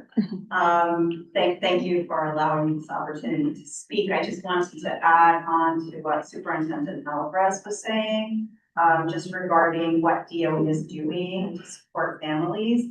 And I don't know if any of you have seen this, but there are now signs in the subway in multiple languages, and the message is you can request free translation interpretation service to get the help you need. And so for the families that are not bringing their kids to school, maybe they're seeing those signs and they could reach out to their schools anyway. And so I really like the way they framed this language, because they're not saying you can get help with your child. You know, it's like very global language. And so if they're really looking for help, they know their school is a safe place. And if they don't feel comfortable to come to the building, maybe they will call and get the help that they need. So I can say this. Our attendance is a strong indicator, especially for our Latinx and Asian community, in our Sunset Park communities, that they feel safe in our schools, because our attendance is astronomically high. It's better than last year for that group of students. As I shared the data earlier, chronic absenteeism has gone down. So in our schools, our parents feel comfortable, safe, and know that we'll do everything we can to protect them. And I think that is a kudos to how the city has led with Project Open Arms, how our mayor or mayors have ensured that we try as much as possible to protect our communities, and our community members are also protecting our own community members. So we're fortunate that in this district, as much ICE sightings as we had, it doesn't deter our children from coming to school, because they feel safest there and the parents feel safe that we're going to support them. And so that I'm actually very happy with. Yeah. So for the sake of time, I know Chingsha had a question that she wanted to do. Is everybody okay? Carrie, you want to ask someone? I have a quick question. Okay. I have a quick one. I have a quicker question. Should we do the longer one first I'll and keep then my some quick answers ones? more brief. Chingsha? So Ms. Chisha has a question regarding to the school bus. So first of all, we want to ask, if the school will provide bus for summer schools? I don't know the answer to that. I'll get back to you. They're still in the process of finalizing summer school. I was just sharing the sites, but I will get back to you about the busing for summer school. And the second issue we have,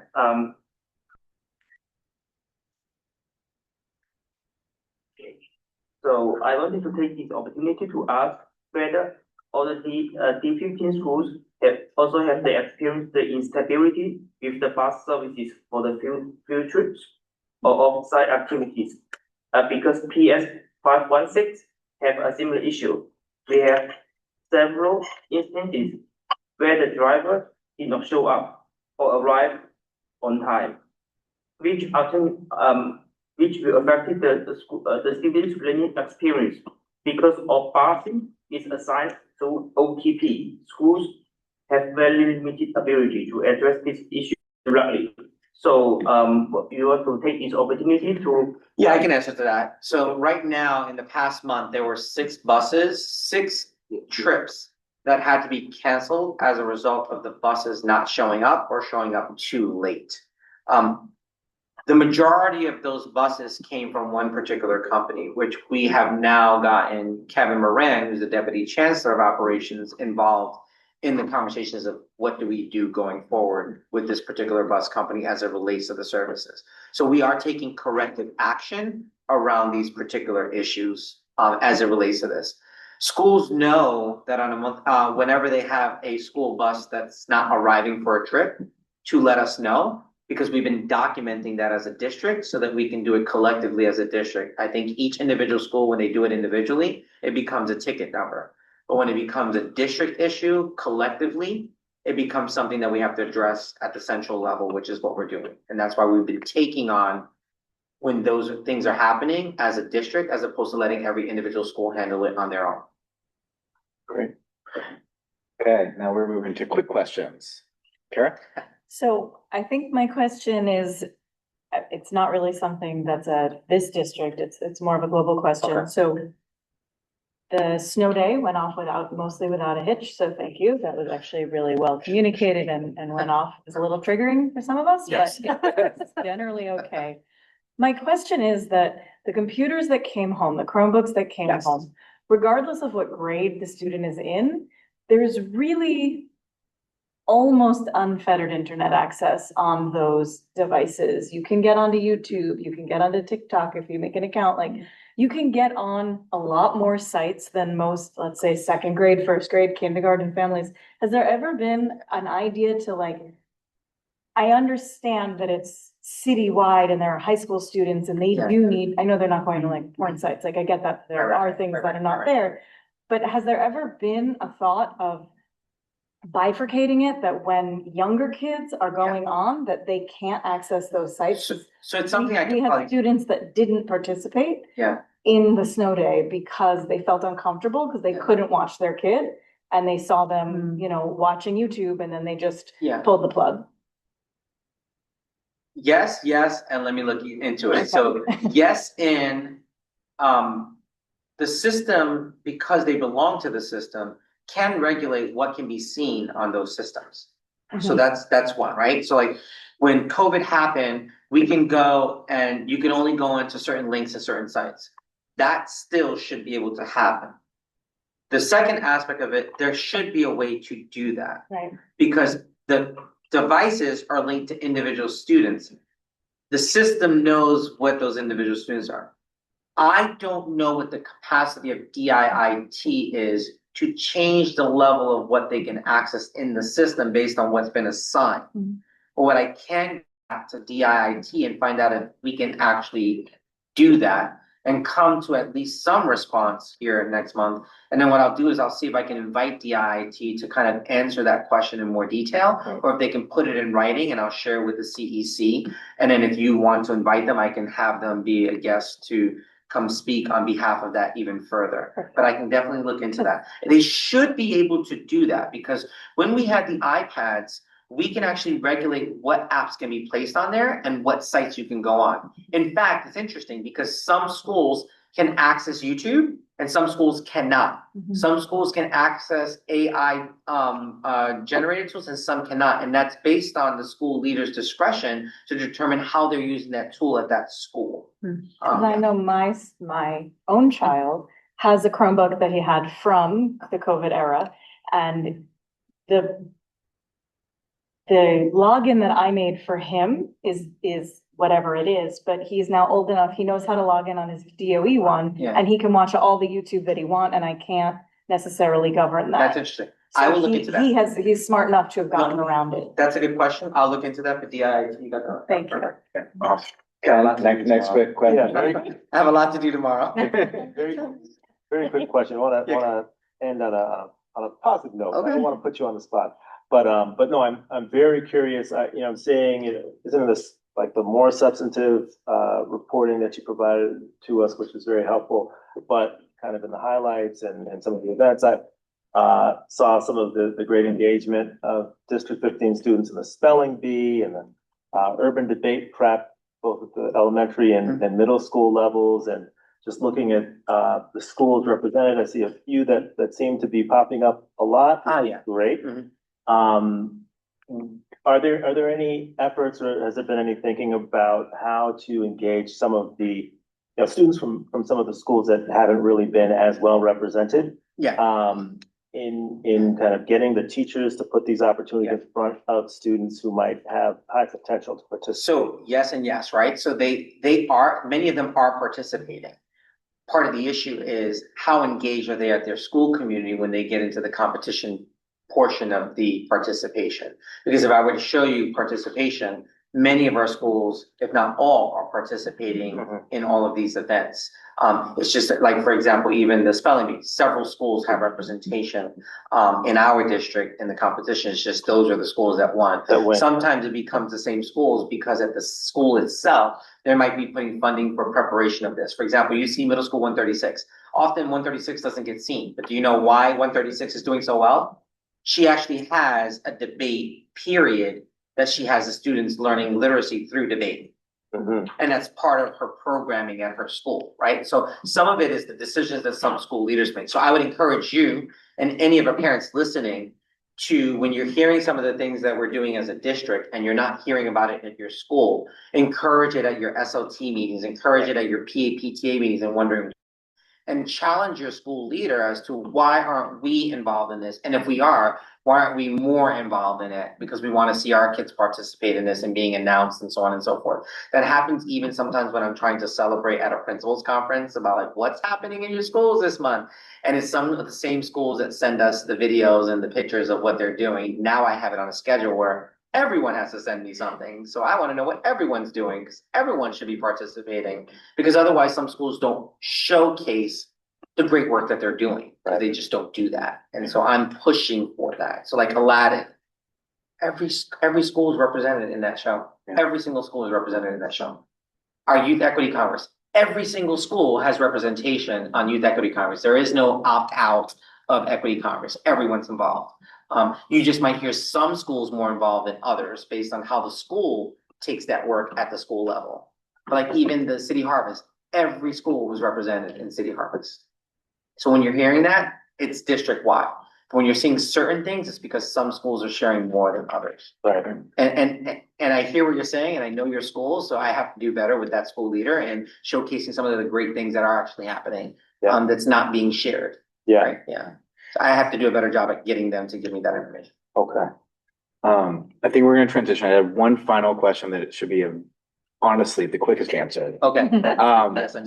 Summer Rising applications. When can we anticipate them coming out? I have the date. Can you just pull the date for me? I'll get you the answer. It's a quick one. Yeah, that's a quick one. I have the dates. Yeah. Okay. Yeah. Awesome. Thank you. Yeah, absolutely.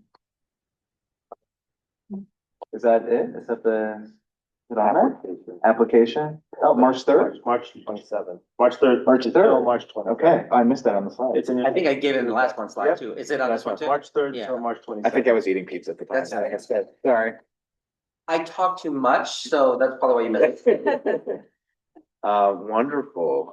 If you want to stick around, because our next conversation is about district-wide Res-OA requests. Donovan, who is still with us on Zoom, asked that we maybe have a conversation about what a district-wide ask could be. So, Katina, you want to? Yeah, so just to recap a little bit, I know you weren't able to join us at the legislative breakfast, but that we talked a little bit about capital needs during that session and made sure to connect with Donovan about some of the things that we were hearing from schools. And I guess, we're trying to think strategically about what are some of the common needs that we're seeing at multiple schools across the district that could potentially be uplifted through Res-OA proposals in a way that the VP's office can sort of own a whole area of things that they're providing support for.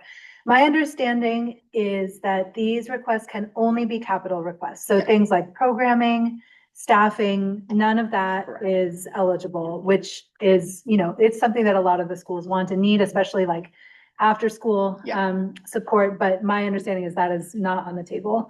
So some of the points that have emerged based on what we've heard from principals and then what we've talked with Donovan and others about are outdoor spaces. A lot of schools had needs around gardens, access to outdoor spaces, renovations of outdoor spaces. That was one. Hydroponics, that was part of this whole sort of outdoor spaces ask.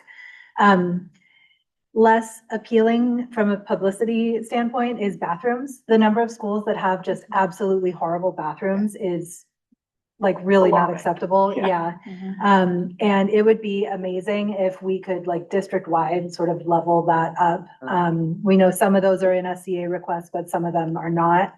And then the need of air conditioning in non-classroom spaces and lunchrooms and auditoriums and things like that is something that lots of schools have been asking about. Right. But as Donovan explained, I think they're not going to do individual units because that's up to schools. It's more the HVAC systems, right, that are required to. So I had surveyed the principals advisory who surveyed several of the principals and assistant principals in terms of what schools are. Obviously, some of the ones that you're talking about were some of the ones that came up. And then a nuanced one that came up that I know that a lot of the elected officials are always welcoming to do. And I know that this is a sticky point for our district in terms of some of our parents and their feelings about it. But one of the things that's been an issue in our schools is outdated equipment, right? So we've gotten the computers and the laptops and the Chromebooks, thanks to the city. We got that, all the Chromebooks we needed for all the kids that we needed in our district. We are good. What we're seeing a need for is a lot of the smart boards or the Promethean boards in our schools because many of them are still outdated or not working or broken. And for schools to be able to do some of the other things that they need, especially non-Title I schools and other schools because of class size and a lot of the other things that are going on that they're competing with whether or not they do that or they do get the Chromebooks for the students. Now that we have the Chromebooks for the students, a lot of the school leaders felt that updating their smart boards or Promethean boards would probably be the best thing for them district-wide. So if we were to do something like that in bulk, might be cheaper, but we can organize to do. One of the pullbacks that I have around the school spaces right now is I have several schools that have Reso A funding that they were funded for the past 2 to 3 years that hasn't been utilized yet. So I just found this out the other day. So because of things post-COVID and things backed up and so things are still sitting and lingering. I mean, some principals are telling me I got this much money and I still haven't been able to do the space and it's been 3 years. So what we have the principals doing right now as we speak, because we just did this on last Tuesday, is getting us all that information so that I can go to School Construction Authority and the Deputy of School Facilities and find out what's going on, where are these projects, when are they expected to start, when will they be completed? That sounds familiar. Yeah. Cause I'm like, whoa, what's going on? So like, I want to check on that because they're telling me how much money they have for those spaces. And I'm like, no, we got to do them. I'm hearing that a lot too. Yeah. And so even when it's Reso A money, it's SCA that's doing work. Correct. Yeah. Or sometimes school facilities. So what happens is a school can request that school facilities does it. I see. School facilities does it at a cheaper rate and they do it a lot faster because they can bypass some of the other things. Remember, School Construction Authority is not part of the Department of Education. It's a separate entity, right? But DSF is part of School Authority. So they can do auditorium projects at a cheaper and a faster rate than school construction can do it. So sometimes if a school leader gets the resume and says, I want DSF to do it. So we've been training our school leaders to do that because when DSF does it, it's a lot quicker and they can get more bang for their buck that they're getting for outdoor spaces, auditorium spaces. I don't know if you saw me, I took several pictures of this auditorium because I'm concerned about certain things that I just saw. And tomorrow someone's already coming to look at what I saw because I'm like, I don't know why I saw what I saw. It shouldn't have happened.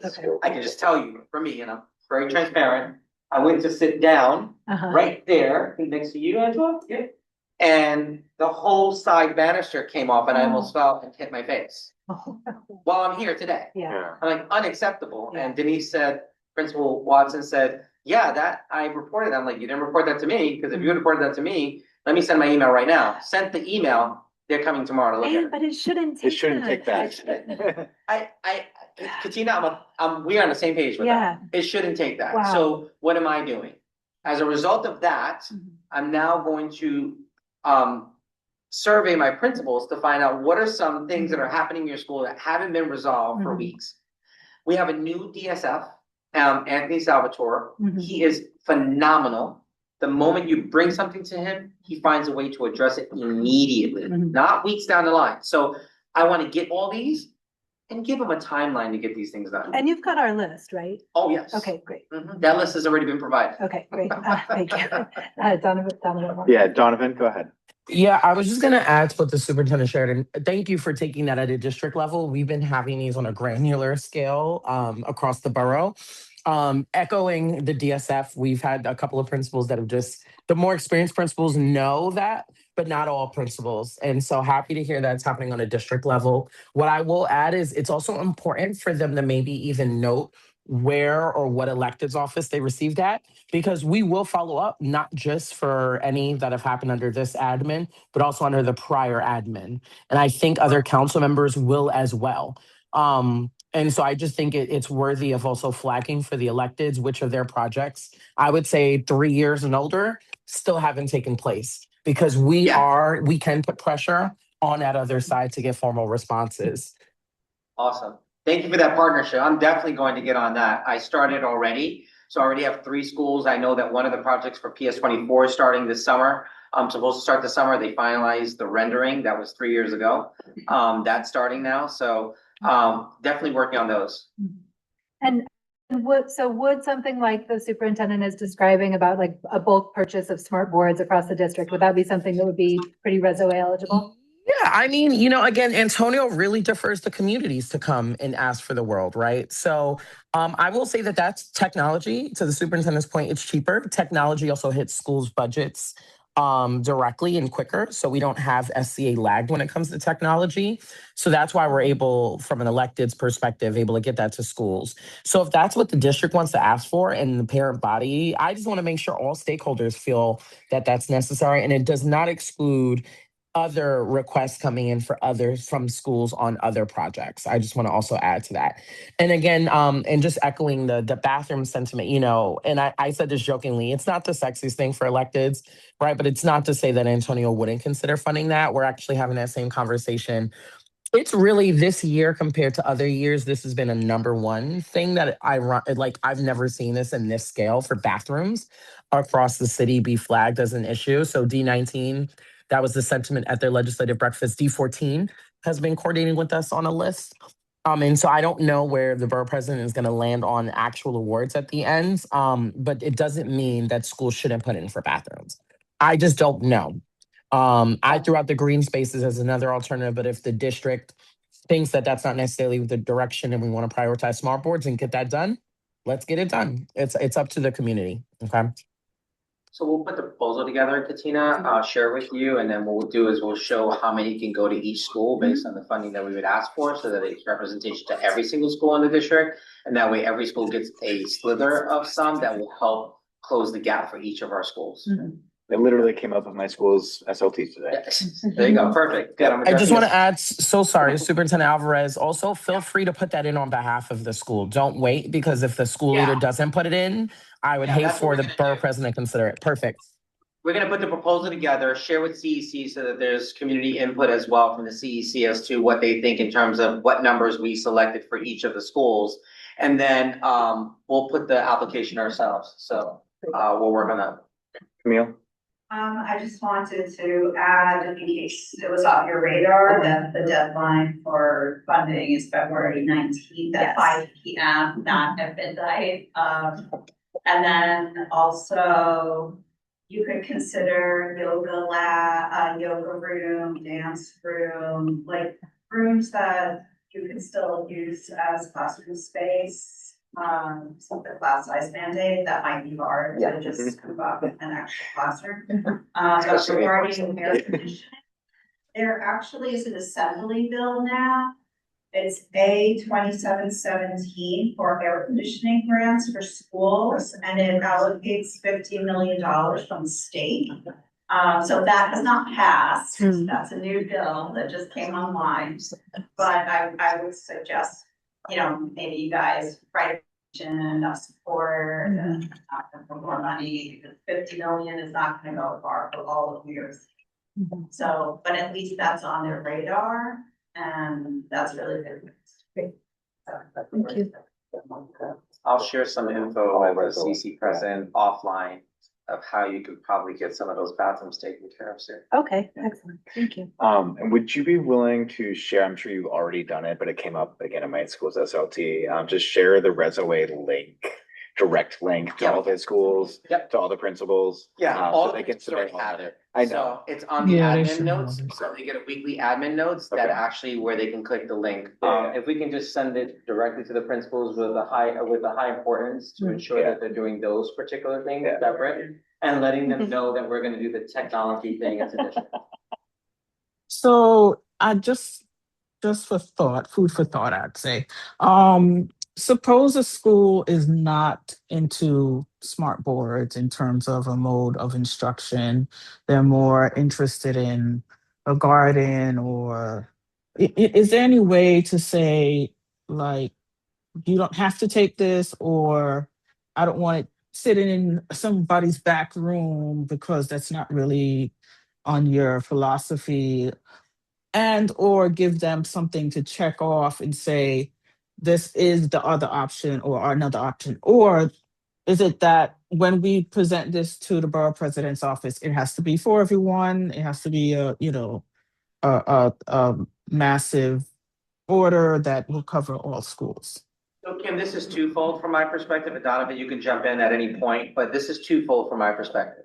We're thinking about a district-wide initiative that got the principals advisory involved in the decision-making, which represents all the principals in our district. They surveyed their colleagues to figure out what were some of the things that came up. So I would imagine that every school can use these regardless. But to the point that Donovan had also shared, was that the schools have the link and they can access to apply for a resume for other things that they Other want. things. Okay. So for example, I know that Borough President Reynoso has already offered the possibility of expanding a schoolyard, or I think the resources at PS10. That's something that's not going to be taken away because you've already committed to that. So they're still going to get that, but that doesn't mean that they can't also get some of these smart boards that are district-wide resume that will be distributed among schools. So they'll be able to have almost their cake and a little bit of food for thought as well and eat that too. Okay. All right. Sounds good. Yeah, and I just want to jump in and say again, even when we did technology investments for District 17, when we did Bed-Stuy District 16, that was all across the board. But that's because that's what the community came to us with. With District 17, the need was so high that I looked at the data with the superintendent and said, okay, we're going to look at the average across the schools. When was the last time they received tech? And do it for the average and everyone older. And so depending on how large the figure is, and Superintendent Alvarez, it might be helpful to have that either in a ranking on like priority, whether it be based off of Title I, whatever the rationale is, because if we can't do it in one lump sum, we may just be taking the first half, right? Like it just really depends on that final figure. Yeah, and we can set it up that way so that you can have a list of who we prioritize for this first, second, third, based on a lot of variables that we'll think about. Sounds good. We came to some solutions. Yeah. That's great. Thank you. Thank you, everybody. Thank you, Donovan, Alicia, Superintendent. Oh, still thanking her. Thank you. Okay, so I think we're going to wrap up our calendar meeting in a moment, but I want to leave some space for just general public comment. Is there anybody joining us on Zoom or in person or on any of the translation lines who has a general comment and or question?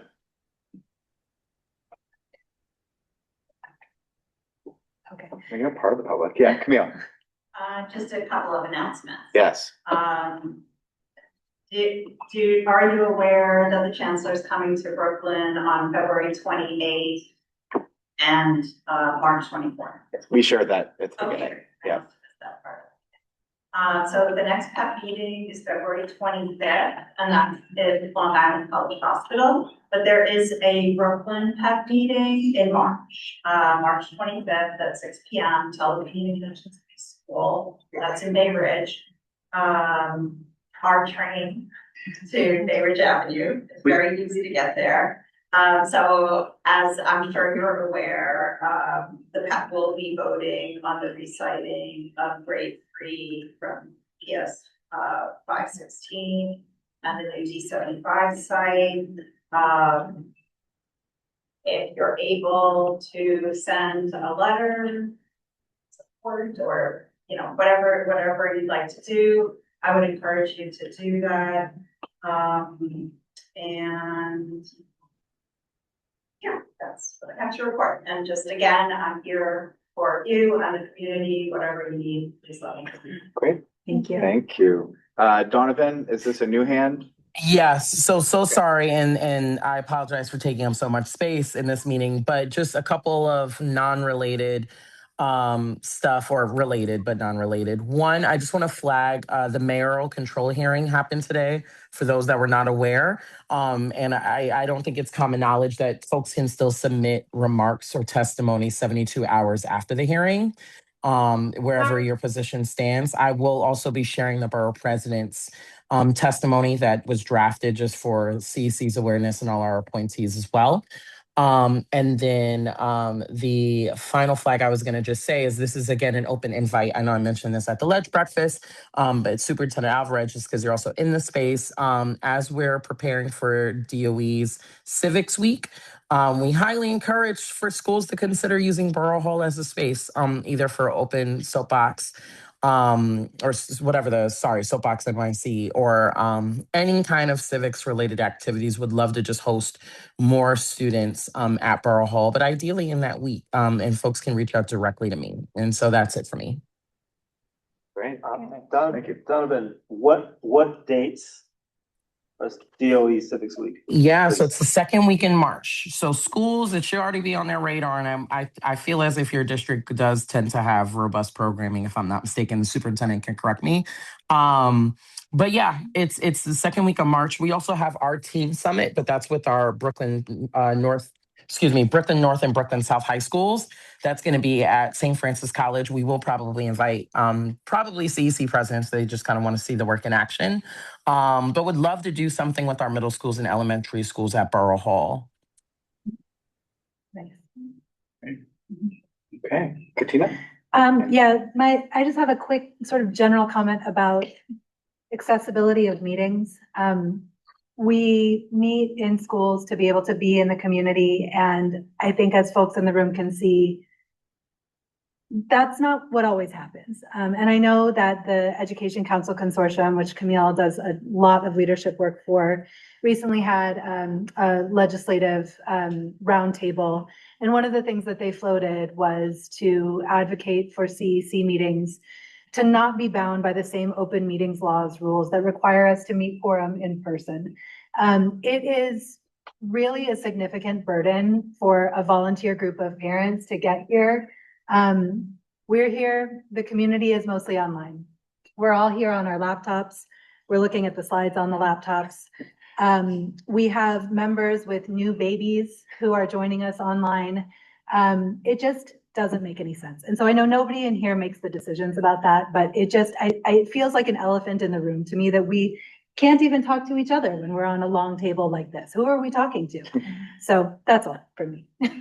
We're talking to them. Yeah. Not that you all are not people. There are currently 5 people, one of whom is our amazing AA, 2 former D15 presidents, and folks from the district. Face and D15 deputy superintendent. So anyway, yeah, that's all. The principal was also here. She was here, and it was lovely, and I love seeing the different schools. And I think meeting in person has real meaningful value. But I think if we did it once in a while to bring people together rather than as a matter of course, where the tech is difficult, I don't know. Yeah, it doesn't make sense.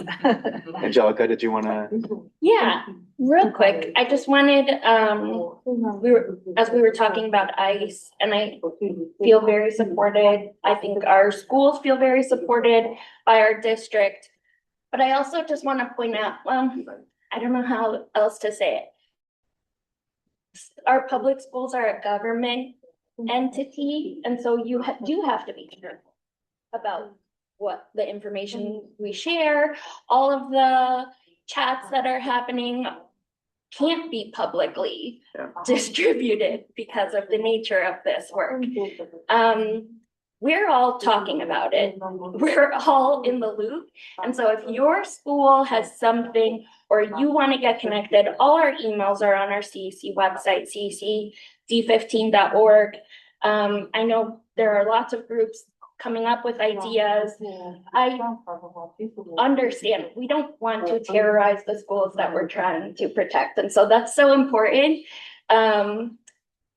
But we also have to be prepared for it to get worse too. And a lot of that is just at the community level. And we have so many connections with the PAs, with all of the schools. Reach out to us, please. Okay, so I move to adjourn the calendar meeting. Second. Okay. So the calendar meeting is adjourned. We will now transition to the business meeting. I would say we should take a break, but we are way behind schedule. So I think if people who are here, who need to stretch, go to the bathroom, there's a whole lot of pizza over there because when I went to get pizza, almost nobody had any. So please get some pizza if you need it. And if you are not able to get up to get pizza, I will get it for you. So I call the business meeting to order at 8:46 p.m. We're going to start the business meeting with a roll call. Councilmember Angelica Cesario. Present. Councilmember Jonathan Davis. Present. Councilmember Ken Eby. Present. Councilmember Angelica Jadunandan. Present. Councilmember Basil Kremendall. Present. Councilmember Katina Rogers. Present. Councilmember Kim Wanless. Present. I'm present. Okay. I was waiting for quorum. I don't know if it's there. Got it. Okay. Councilmember Shing Sashu. Councilmember Kara Swirling Muller, present. We have quorum Hooray. and hybrid. Okay. So our first item of business are vacancies. We are going to begin by discussing our Vice President 2 vacancy, and then we will discuss the open seats on the CEC and the applications we received and our timing for interviewing and voting on those candidates and potentially encouraging them to also apply for the BP appointee position. But we want to start with nominations for the Vice President 2 position that was vacated when Elton resigned last month. So we have received a nomination from Councilmember Angelica Cesario, who is willing to step into this leadership role. We are super, super grateful for that. Angelica, you don't have to, but you have an opportunity to say something if you'd like to say anything about, why you would like this role, or we can just, there's no obligation. Oh, and thank you, Yuat. Thanks for being here. Yeah. Hi, everybody. I mean, I don't. You got a baby. Yeah, she's here. 1 month old. I submitted like my original statement, which I think Katina shared. Sorry, I think she may start crying in a second, but really, I just want to, in the last few months, I've learned so much about the work that the CEC does and really have come to love what we do and have become very passionate about it. And I really, I think that I can, hopefully fill Elton's shoes, and we'll work really hard to make an impact in the best way that I can and represent, the needs of not just our members, but our school communities and parents and students. And I'm just looking forward to doing more and being able to, take more accountability and contribute in as many ways as I can. Amazing. We've been so grateful for all your leadership on the resolution work, and have really appreciated the ways you've stepped in from the first day. Would anybody else like to nominate somebody or nominate yourself? Great. I move to vote. I second. Great. Hi, let's vote. Let's do it. Councilmember Angelica Cesario. Oh, and we are voting, just to clarify, we are voting on the nomination of Angelica Cesario to become the VP too. Sorry. Okay, I vote yes. Councilmember Jonathan Davis. Yes. Councilmember Ken Eby. Yes. Councilmember Angelica Jagannatham. Yes. Councilmember Basil Kramendahl. Yeah. Councilmember Katina Rogers. Yes. Councilmember Kim Wanless. Yes. Councilmember Shing Sashu. Yes. Councilmember Kara Swirling Moeller, yes. Yay! Congratulations and condolences, Angelica. Yes. Thanks, everyone. Okay. I'll do my best to make you all proud. Are you ready to take over the meeting now? I'm just kidding. I don't know if I could do a good a job as you, Jonathan. I mean, you've You got have the the cutest baby in the world there. I think that you would You'll do have a all our much better. attention. Yeah. No doubt. Yeah. Thank you, Angelica. So the rest of what we wanted to discuss will be, I think, brief because we don't have full information yet, but we, as you all know, we have 3 vacancies right now. One is the other BP seat. One is the D75 seat. Both of those have been vacant since the beginning of the term. Now we also have the general seat as well. 3 vacancies is a lot to manage for us to reach quorum. People just have stuff come up. And so we really want to fill these spots. We have had at least 2 that I know of applications that have come in, only the 2. Okay, 2 that have come in for the general role, and Donovan was checking on applications that may have come in for BP. You don't know? No? Gosh. Okay. Yeah. Have we encouraged those people that applied through you to also apply through BP or no? I would say after the vote. maybe. After the vote, then encourage the other person to, Mhm. okay. Okay.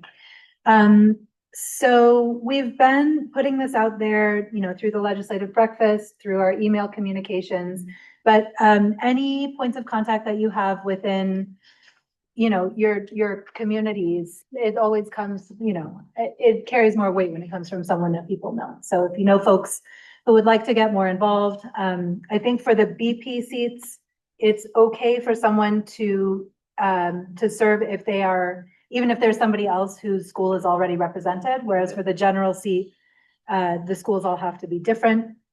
The BP seat is also open to folks who may not have kids in District 15, but who live or work in District 15. So if you know folks who really care about public schools, but maybe don't have kids enrolled, this could be a good opportunity for them too. I think if possible for the general seat, I would like to vote at the March meeting. Okay. Is that ambitious? I mean, we need to hold interviews first. And that's going to be hard with the vacation week. It will be. But, and the interviews, and Tony, I'm looking at you because we did this a lot. We were able to do those remotely, correct? Or no? No. What did we do remotely? There was something we did on Zoom. Some people attended over. Yeah. Some people attended remotely. People did attend it. But we did, it was in person, but hybrid. Okay. God, yeah, that's what I thought. For some reason I was remembering we somehow did one all virtual, but we did not need quorum. That's what it was. Right. Okay. Yeah. Right. I think I was remembering, I think you went to the office and did it and everybody else was. Yeah. Okay, so we can schedule it, not worry about quorum and offer it remotely and do that before our March 10th meeting and then hold the vote on the March 10th meeting. That's what I'd like to aim for if we Okay. can. Yeah. Because I don't think we would have time to do the interviews and all that at the meeting, because our meeting, it's way too much. Yeah, I think we would need to do that separately. So right now we have the 2 candidates. If more folks apply, then obviously that'll become a more extended, the interview process it just takes longer because people will have. We have one person on who submitted the petition. Thank you so much. So we will be in touch. Yeah. So yeah, I think that's all I have to say about Yeah, and I would say for this wonderful. Do we person need who to did set the a date? application- Sorry. Yeah, we do need to figure out a date, but I'd say, Let's I don't do know. that offline. Yeah, we'll do that Offline? offline. I was just gonna say, thank you for submitting your application. We are going to vote, but there's a good chance that, however the vote goes, that especially if we only have two people, we would like both people to be able to make it. And so one Right. person can go through the borough president's application process and the other person can go through the face process directly, and then both can be on the council. So that is a possibility. Great. Yeah, but yeah, aiming for what, end of February probably to do this? Yeah, after Okay. the break. After the break. Yeah. Yeah. Right. So I'm sorry, just to clarify, what exactly are the next steps? Or so are we reaching out to schedule We the? need to, so we need to finalize a date and time to hold the interviews. And then we need to hold interviews. And so on offline, we'll have to figure out all the questions that we want to ask for the interviews. Okay. Conduct the interviews. And record them so that we can record the meeting like we would. And then Shanice can share the recording with folks. And then unlike the general election, we will do an executive session where we vote at the March 10th meeting on the person. Did I get that all correctly? Or that's what we did before. We would hold an executive session to talk about it and then Not for the vote, just for a discussion. for discussion, not for the vote. Yeah. Yeah. To executive session to discuss the candidates. And then the vote was in public once we. I remember did this very vividly. Yes. Yeah. As someone who went through the Yes, process. exactly. Yeah. This is all outlined in the bylaws. Yes. Yeah. That's probably a first step, just to make sure everyone is familiar with those before we schedule. Right. Right. Shall we move on to? Let's do it. Yeah. So next in the business meeting is trying to discuss and figure out our working group. Did we want to do this so that we can just get the vote? Oh, sorry. Yeah, we had talked about it. So I moved to move up on the agenda the two resolutions that we wanted to vote on today. So moving that to right now, and then after those resolutions are voted on, then we will move to the discussion around the working groups and the finance reports and other business. Yeah, I second that. Okay, so second, all in favor? Okay. So we're going to now discuss two resolutions to vote on, both of which are resolutions that our council has previously passed, and these are amendments to those resolutions. We're gonna start with the amendment to the resolution to demand that New York City Public Schools deactivate X accounts. We want to have it, Antonia. Yeah. Antonia, would you like to speak to the amendments? Sure. Oh, sure, I can share my screen. So last year, we all on CEC 15 passed a resolution demanding that New York City Public Schools deactivate from X and Meta accounts. And we submitted that resolution to the DOE, and the response was a glorified no. And we based our objections on the fact that they were allowing so much hate speech on Meta and X, and it didn't align with the stated mission of the New York City public education system. And when I heard at the beginning of this year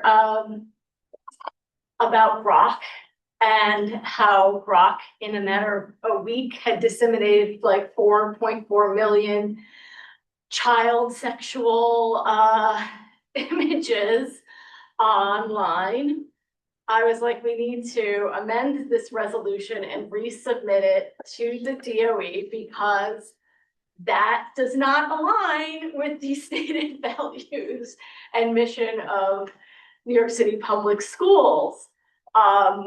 In my view, X is essentially a platform for hate speech and pornography and child pornography at this point. I understand that the owners of X may believe in just complete free speech, but we are running a public school system and our missions don't align here. Not to mention it's completely illegal to distribute child sexual material. So I wrote the amendment. I want to point out that the American Federation of Teachers, they are now off of X. Yeah, the AFT announced that it was leaving X. And I also added a be it resolved that our school system should demand that Google and other companies who seek to contract with New York City public schools discontinue similar image generating features, because Grok is not the only one. And even though X did make some adjustments, the app Grok, the standalone app that people can pay for, are still creating child sexual content, which then they can distribute on X. So X is still making money off child pornography. This is just like out of control. So I think we're at the moment now where enough is enough. I don't see how New York City Public Schools can justify continuing to basically force families to look for school closure material information on X. It's just it's not a family-friendly platform. So thank you, Antonia. I completely agree. I mean, I think there are plenty of ways to communicate. There is no need to be on these specific platforms. We shared the amended resolution proposal in the agenda. I guess, does anyone have questions or comments that did not, you've all had a chance to look at this ahead of time? Anything that you want to discuss before we move to a vote? Okay. Yeah, I just, this is very well written and I'm reading more on this, getting more informed. My question and concern is around the practicality of this being a platform where families do get information, important information, sometimes very time sensitive information around school closures and weather related, adjustments to calendars and those types of things. And my question is, if we were to push for this, what are we saying should replace it? that is really the job of the NYC Public Schools to find an appropriate replacement. They could create their own app that parents sign up for that just sends out information. I don't know what the solution is, but it's not acceptable to be moving eyeballs to X, and they're bringing customers to child porn site. I mean, even just something like the New York City emergency alerts that go out via text, that would reach parents immediately and could be citywide. They already use it in other branches of city government, so I don't know why that wouldn't be possible for things that are really Sometimes we did it before X. Yeah. It's just so bad now. It's so bad. Yeah. I hear you though, on the practicality. Yeah, that's my one concern that stands out. And look, I have an X account, which I really don't use. Personally, I don't access it because that website is such a cesspool. I completely agree with that. I'm just, I think I would say that's a piece of the resolution that I would think just a kind of a proactive suggestion as to what should replace that. If it is currently being used by a number of parents as a source of information, what should replace that to make sure that our families get information that is important and critical. Yeah. I mean, I do think most schools have their own communication platforms now. And they're different across schools, but most schools do have them. And so if we can get the parent coordinators at all schools to continually share the information that otherwise would have gone out on X, then families should still be able to get all the information they need. And I think the other thing, and then I see Angelica and can have their hands raised too, but keeping in mind like what we can do as a CEC, I think a big purpose of some of these resolutions is to make noise about the thing, you know? Like the chances that the New York City Public Schools is actually going to say, actually, this time we think that's a great idea and we're off. Like I would be very surprised if that were the action that were taken. But if enough councils keep pushing and saying this isn't right, then it raises the urgency to find a new way to communicate. So I don't know, is that a fair assessment? Sure. I just imagine if the DOE was posting their school closures on like a Hugh Hefner app. Right. Like yeah, it's not aligned with the mission. It's just, yeah.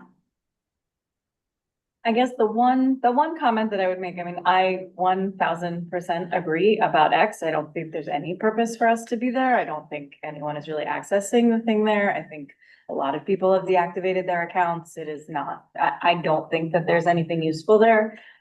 I have different maybe feelings about some of the Instagram content, like the visual content that goes out that is image based that I don't. And like, I know our local community, I would never go on Facebook, but honestly, the Windsor Terrace community is like, that's where they are. Like if you want, there's a lot of things that you can't really find anywhere other than like hyper local things is in that venue. So in my mind, I feel it's a little different, the X and the Meta. Maybe give it 6 months and Meta will have taken all of their controls away and it will be just as much of a cesspool. I have no idea, right? Because I know it says that they it discontinued the fact checking and all of these things. And I'm certainly not trying to indicate that they are non-problematic. They are certainly very problematic, but there still is a meeting place functionality there that I don't know that there is an alternative. I don't know, you know, I mean, it's stupid, but you know, our school reposts the meals for the day like the city posts them and then our schools repost them on Instagram. And I find that useful. I find it more useful than having to navigate to that page on the DOE's website and trying to find the schedule and trying to look through and say, okay, it's this kind of school. I don't know. There is utility there to some extent. Not saying I wouldn't support this, but it is just a comment to me. Yeah, no, it's fair. Angelica C, sorry. Thanks, Katina. I just be like completely transparent. I feel a little bit torn on this. You know, I fully understand the remarks made in this resolution, which I think is very well written. And obviously, like in no way do I support or condone any type of hate speech or bigotry or anything that might be harmful to students. You know, I think more where I have questions or like some of the thoughts circulating in my mind are, right, these are not mandatory platforms that the school is saying, you know, parents or communities must go on these platforms to receive information, right? It's more another venue. And there are times too where, you know, and similar to Kara, I kind of do see a distinction between X and some of the other platforms. But, you know, just, you know, an analogous example, right? I might not know offhand, like, is there alternate side parking or not? Is it suspended? I might Google and I quickly see it on X and I like get the answer. So I'm not, you know, browsing other uh handles or reading comments, but it's a way to like very quickly get the information I need in some circumstances. So I think that's a little bit of where I find a challenge. And it seems like there's also a distinction between these platforms themselves being problematic versus the posts that NYC public schools are posting, right? So that seems like a little bit of a distinction. And I wonder if there's, I don't know, I wonder if there's some middle ground where maybe there are no, they're shutting off comments on their posts or something that is kind of mitigates some of the harms from social media and other platforms. And I guess lastly, my only thing is at least from my daughter's like Chromebook and her account, she's not able to access social media through her like computer or platforms. So I wonder if there's something there as well, right? Where we make sure that students are not able to access these. I think really we're talking about messages that are distributed for parents and caregivers that they might need to know. So again, like not opposed to this at all, and I understand the message, but I just want to kind of share some of the thoughts in my mind on this, and not that I couldn't be persuaded in either direction. Yeah, I mean, I think just to clarify what you raised about the platforms themselves versus the posts, I don't think there's anything problematic about the posts. Like that doesn't seem to be the concern. The concern is the ways that the platforms monetize these particular types of abusive behaviors, which both, in my opinion, also both of them do. And so there's both like a risk that someone may go to try and find information about their school or the district and inadvertently encounter abusive or harmful material that they were not looking for because that's what generates ad revenue or whatever. There's that concern. And then there's the concern that by continuing to, use this space as the place that maybe it feels more reliable to go to find information on Facebook, that continues then to drive traffic to the sites, which is then just perpetuating the machine. So I think the concerns are more at the platform level than at the direct communication level. But there's no way we're going to change those platforms, right? So that's my opinion on that piece of it. Kim, you've had your hand up for a while too. Yes, so I see it as a way to take a stand against the platform and the hate speech and the pornography and the things that they expose our young people to. And as was said, it doesn't look good for us to say, hey, go to this site where we know this kind of exposure is there. It's like we're directing them to it, whether X is getting money or not. Y, as an entity that cares for the emotional, mental, physical well-being of children, are we directing people to this site or giving them giving information to our constituents on this site? I feel like it's antithesis to what the whole premise of who we are and what we do. So I agree full-heartedly with a resolution. Like you said, we may not be able to change the platforms. I would, engage in some conversation around maybe just proposing one of the platforms, not all, to get, I mean, I would say would be X to get more of a response that may be something amenable to a change if they can pull away one and not all, or, for various reasons. But I still feel like, as Antonio was saying, how do we stand alongside using this product when we know it's such a harmful product? Ken, the joke. No, I think as Angelica C said, I'm open to being convinced. I think that very articulately stated what the issues are with these platforms. I do see kind of the practical side, particularly of, like Instagram, Facebook. I know that there are a number of, education policy groups that have Facebook groups, and they share a lot of really important information, including around CEC elections and things of that nature, and candidates to endorse for whatever reasons. So I feel like there's some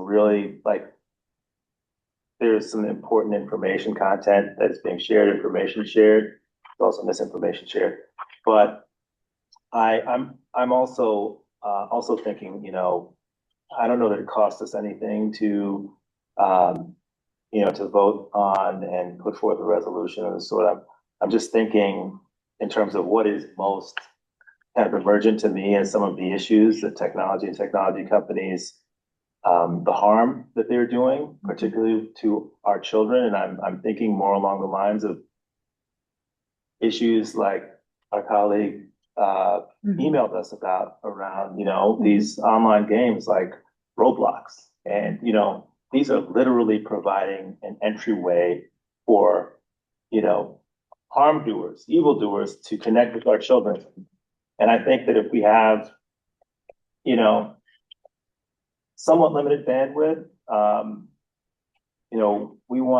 want to focus our kind of objections and our outrage on some of those more kind of acute and very, very, very directly harmful platforms and technologies. And I'm again open to moving forward with this. I think we can't ignore it, but I just feel like there are more pressing areas where if we do have kind of limited bandwidth, we should probably be paying more attention to those.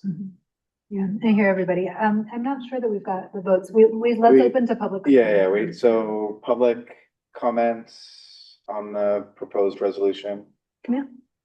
I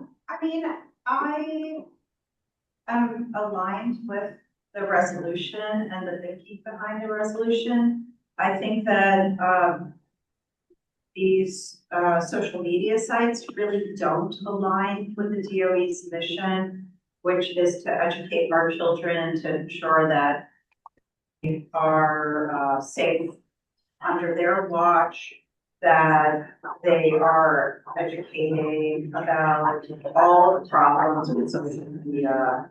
And as parents, we know that none of this is good for our kids. And the DOE has already prohibited TikTok as one of the social media sites, which is on the DOE website.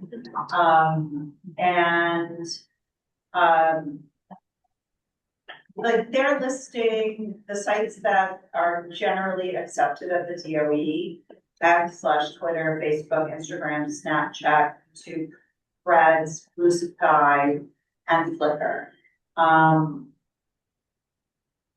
I think that if there's a consensus among you all that you really feel like Twitter is just a disaster, and that Facebook in this moment is more useful, then I would encourage you to say what you think about Twitter, because I think the DOE really needs to hear that. But thank you for engaging in this really deep conversation. I think it's important to have the conversation, and also to let parents know that they can opt out of Twitter. Like I tried to cancel my account, but I couldn't figure out how to do it. But the minute I can figure out how to do it, I can do it. But I think that, that's a good lesson for our children to see us doing that as well. Just say, this was something that I was using regularly, but there's a much different mindset behind it, and now we just have to say no. So lead by example. And I mean, personally, I think we have like a moral and ethical obligation to be leaders in this work. Good luck to you all. Thanks. I have a question. Are these images just showing up through Grok and Twitter, or is it also on Meta? To my knowledge, no, it wasn't Meta, but Meta, the resolution goes into the problematic nature of Meta. You can also create content like that on Instagram. Generating images like that. You can generate images. All of these platforms are gonna adopt that capacity.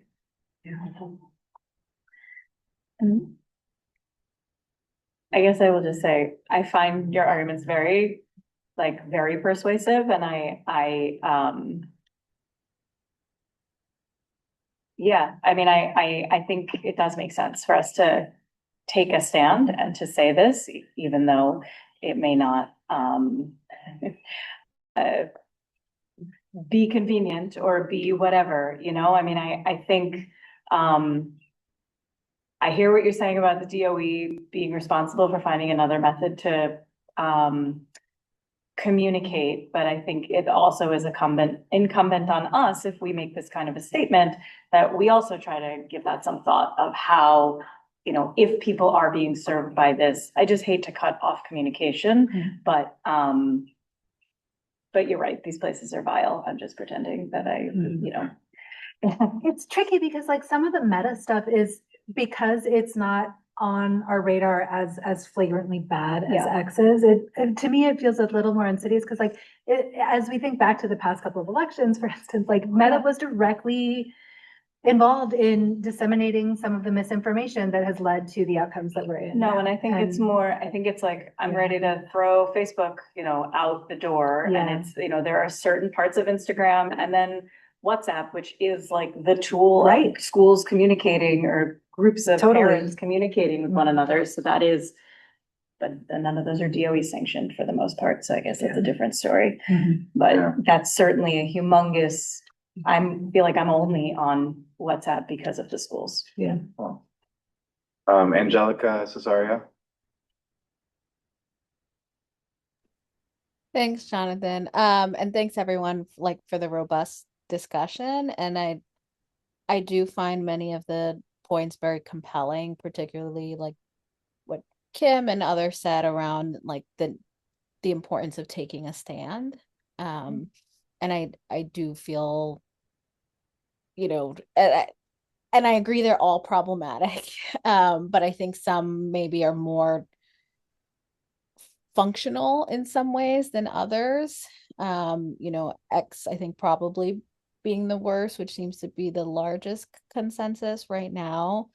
You know, I think one of my concerns is the communication aspect and making sure those messages do get to communities the way which Ken and Kara have raised. And I guess the only thing that's come to mind is there are right now, you know, some schools struggle with being able to communicate to their communities through online platforms because there are costs to the tools like Aparu or the other online platforms that are secure and you know, better useful for these situations, but then there's a cost associated with it and research involved. So I guess I'm not as familiar with, I know the resolution mentions there are alternative platforms that do fact checking and filtering, which sounds preferable. I'm just not as familiar with what those are. So I think, I don't know. I want to make sure that we don't take away, just echoing what others have said, the ability to communicate. Is it, I'm sorry, I keep forgetting to raise my hand. I'm pretending I'm there. You are here. Okay. Is it possible to amend it, or does it? I mean, and I admit I didn't read through the whole thing. Does the resolution state that there are what these other platforms are in terms those that fact checked and kind of vet statements. No, it doesn't name specific I mean, platforms. No, it one doesn't. option is we table it and everybody takes another look and can add comments about what they feel should be changed, added, deleted, and we That's can reasonable. come back to it in March. That Does sounds anyone good. have- Yeah, I'm on Blue Sky. Okay. Yeah. And do we know about them as a company?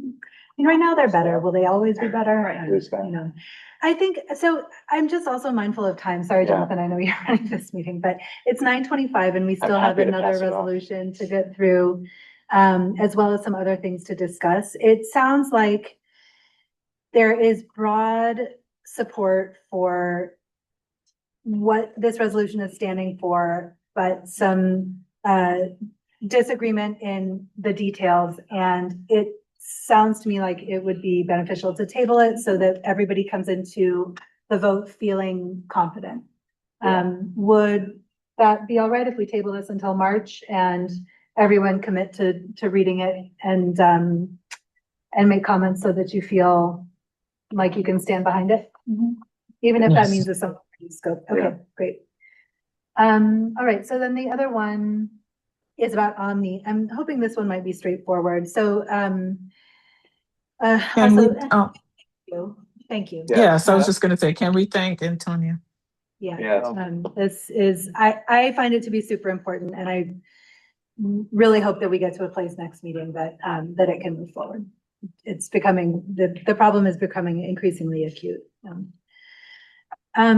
The second resolution amendment that we wanted to bring forward today is the resolution to ensure equitable access to Omni cards for all New York City public school students.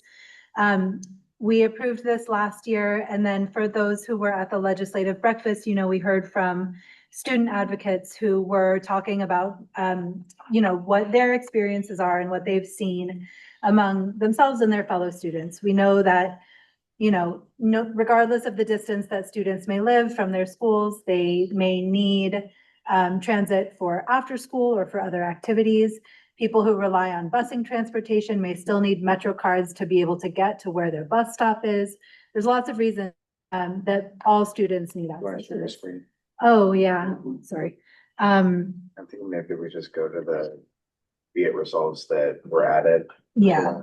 There we go.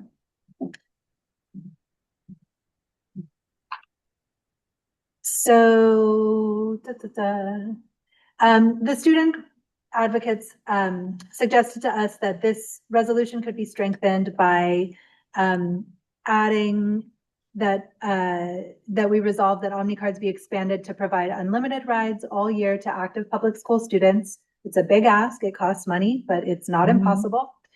That clear procedures be put in place regarding the deactivation of cards that are flagged for misuse. And that the fulfillment system providing student Omni cards should be reformed to ensure that schools can get new cards to students quickly. So that's it. I don't know if there's comment or questions among the council or among the public. I strongly support this. Yeah. Likewise, yeah.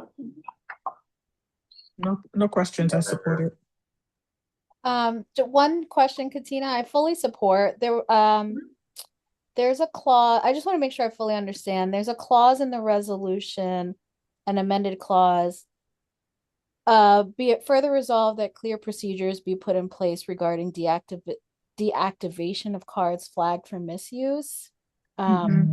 So that they're informed and given a replacement.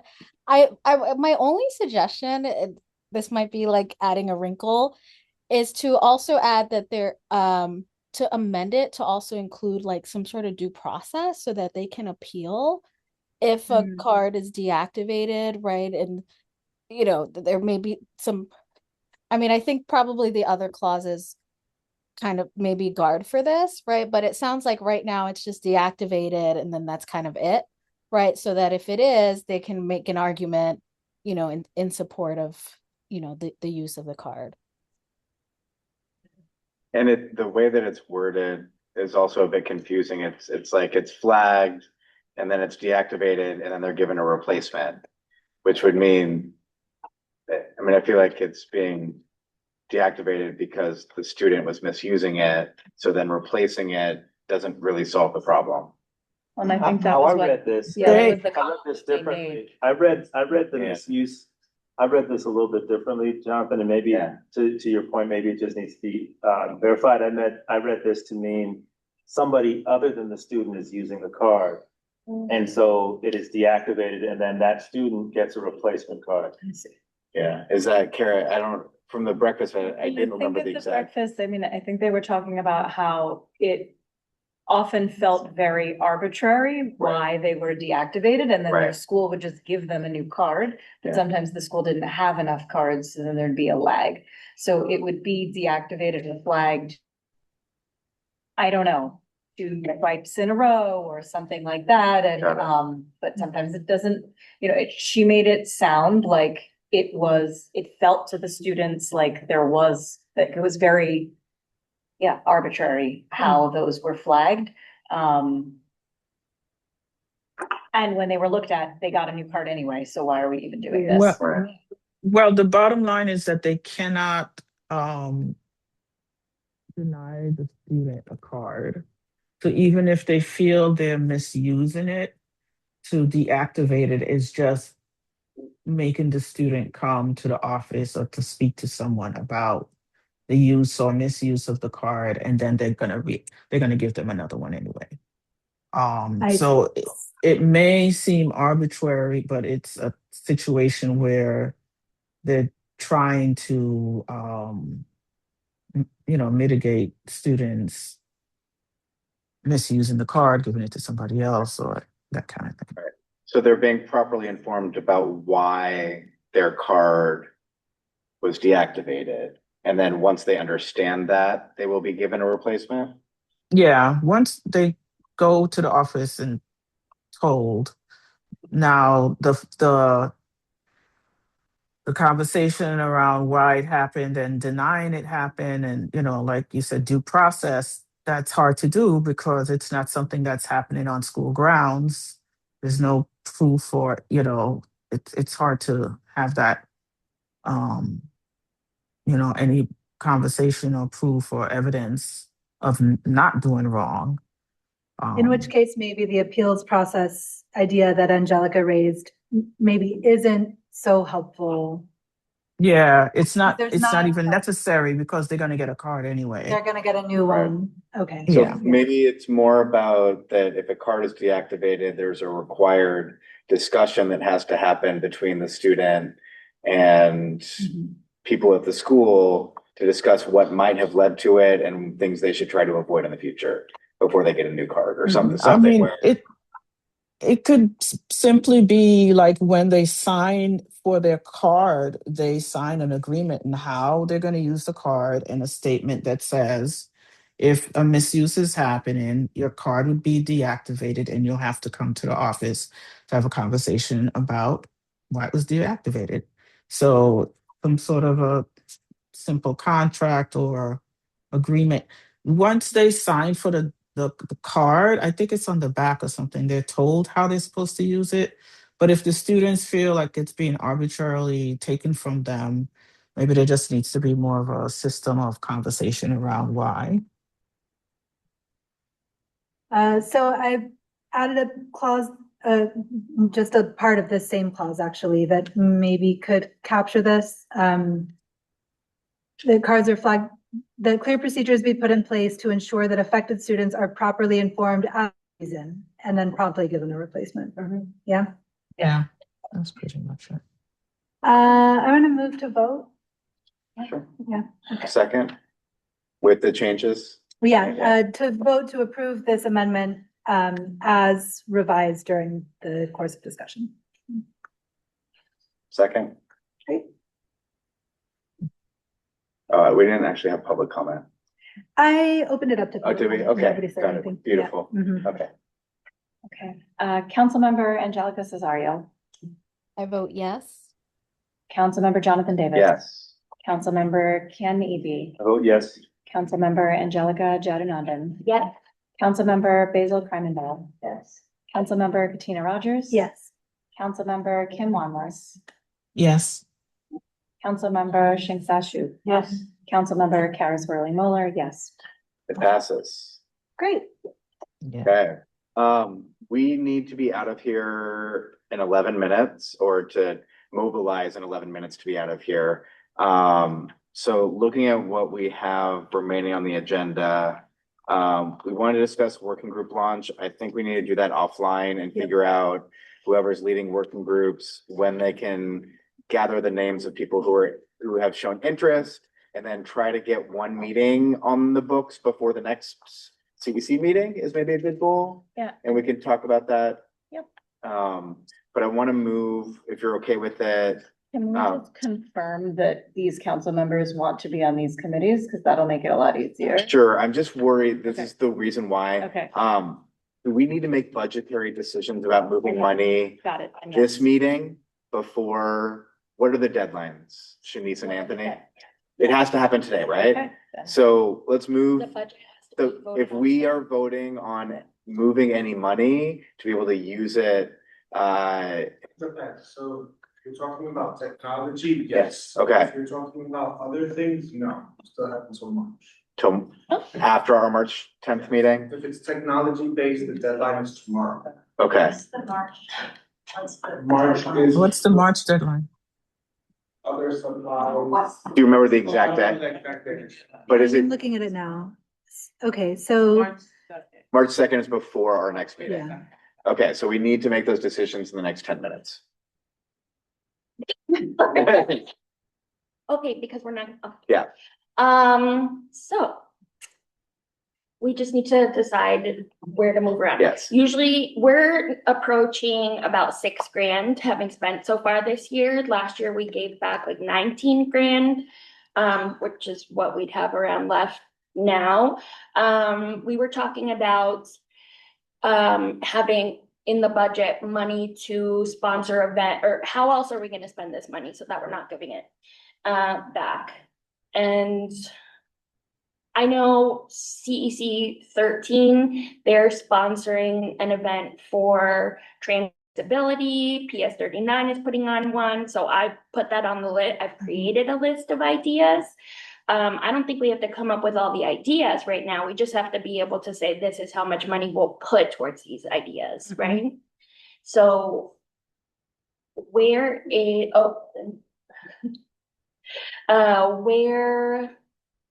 would we get that money from? Or move it around from? I think that we could move some from the reimbursements line. That's where we allocated the most of the budget. And at this point in the year, you know, I think that we could reduce that by, which has been spent so far, 2,200, and we had budgeted 10K. That's if everyone has submitted all of their forms, and I feel like the number that we've gotten has gone down over. Yeah. So, I mean, here's just a question for folks on the council. Does anyone have reimbursement requests that you've been sitting on that you intend to submit? Okay, submit them, please. I feel like a very bad boy. It just makes it easier for us to project. But I still think that we could take 3,000 to 4,000 from that line, like fairly comfortably. And move it towards programming of some kind. We do have like budgeting for events and like there is money there. Yeah. Being a little bit extra so that we have a. Yeah. Is there anything else? So are there, let's see. Shanice, do you think that you will have supplies related needs or technology related needs that bring us up to the level of the budget? So we have 5K for supplies and we're at like 1,400. Yes. I think you'll use that down. Yes. Okay, great. Is there too much in that budget? No. No. Camille, Antonio. So we were discussing, how old is that owl? Like, cause I think we bought that owl. Yeah. You might wanna just get upgrade another one, your owl. or Okay. just have one on the side Yeah. for the time that brings, because you're not gonna get any heads up. Well, yeah, and we have 2,500 in technology, and honestly, that's like unless there are other needs that I'm not aware of, like Shanice, do you? This does not cost $2,500. No. Well, Right? Yeah, it was at least 1,000. yeah, it was like. Oh, really? Okay. Wow. Well, we all, No, because you can't buy that with a purchase order. Kind of thing. It's not on shop deal. Yeah, they're expensive. Wow. Okay. Oh, holy Isn't it? tamale. Well, it depends on the Where you version, get but it, between, yeah. I don't know, So between like 1,200 $1,250. and 2,000. Yeah. Okay. How much do you think would be good to have for events and things? On line 8, we already have the district-wide family student events, and we have 3,500 for that. Mm-hmm. Do we wanna have like 10 grand for it? I don't think we'll spend that much. No. I think it would be difficult to spend that much. Very good. Oh, good. I do believe you after, yeah. I like, with you have event planning. Just events, but like, Mhm. how else we wanna spend this money? Yeah. Yeah, and then remind me, so the district-wide events have to be things that are not school-specific, right, Anthony? Things that are Open to the whole open to district. the whole district? Yeah. What is the budget, what is the time of your? District-wide family and student events. Yeah, that's anything that's happening with this, any event that you have, with the, just that's open to. That's open to the district, okay, If and then, one school is hosting it, but it's open to everybody. okay, great. Yeah. So what do we feel like we could move? Maybe we could move, 4,000 from reimbursements and 500 from technology. I think that's still a lot of money. for Yeah. That's a lot of money. No, That's I a lot. don't think even, I And then think if you take it from reimbursements, I don't think you need to take it from technology. Okay, I don't know, I'm a little Yeah. nervous if something might break. That's true, yeah, that's true. Let me just double check, I think the deadline to mod from technology was February 4th. Yeah. And the deadline to purchase anything I see. from technology. Was tomorrow. Oh, we have Okay. to purchase tomorrow. So we should purchase an owl tomorrow.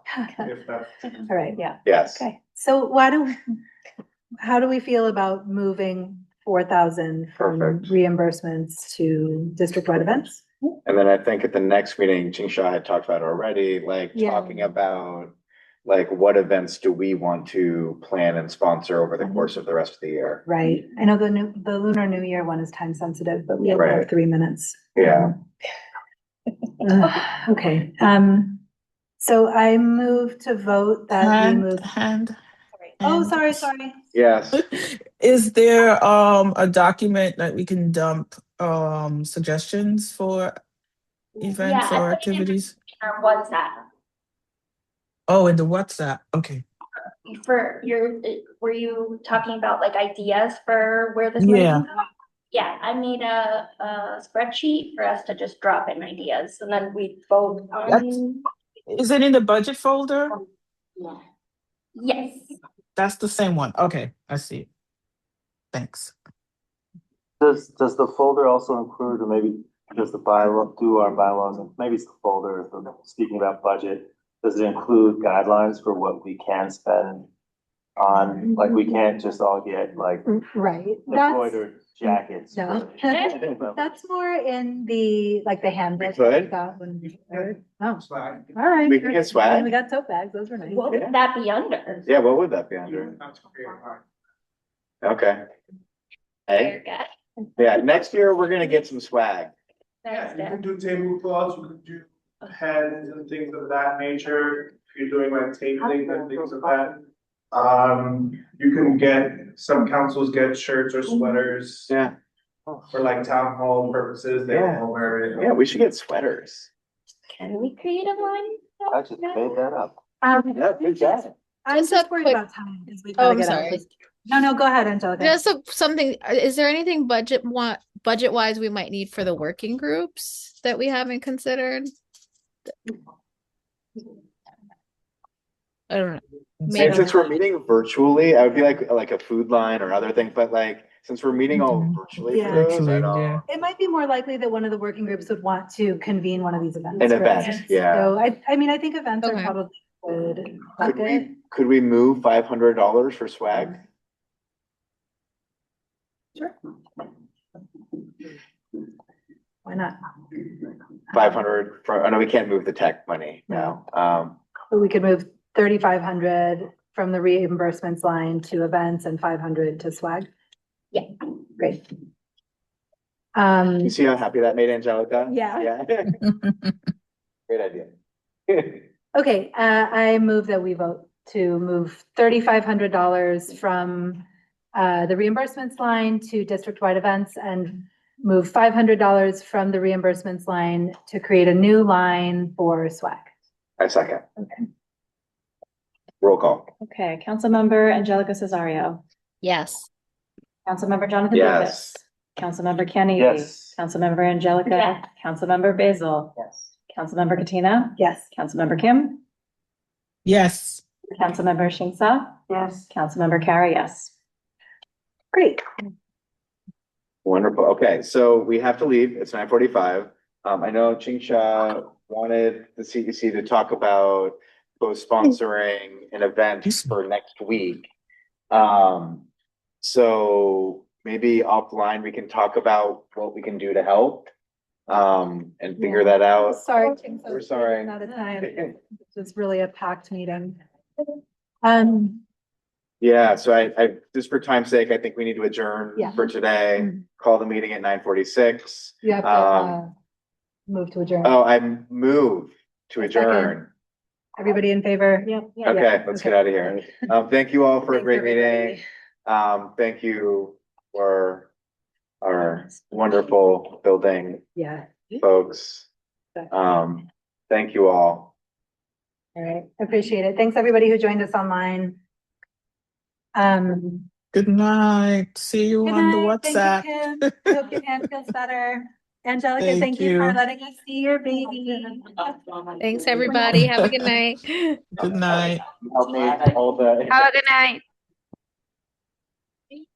I mean, I think it's a good thing for all of us. Like, hopefully we'll have internet soon, so. Right, like, you have to stay home and.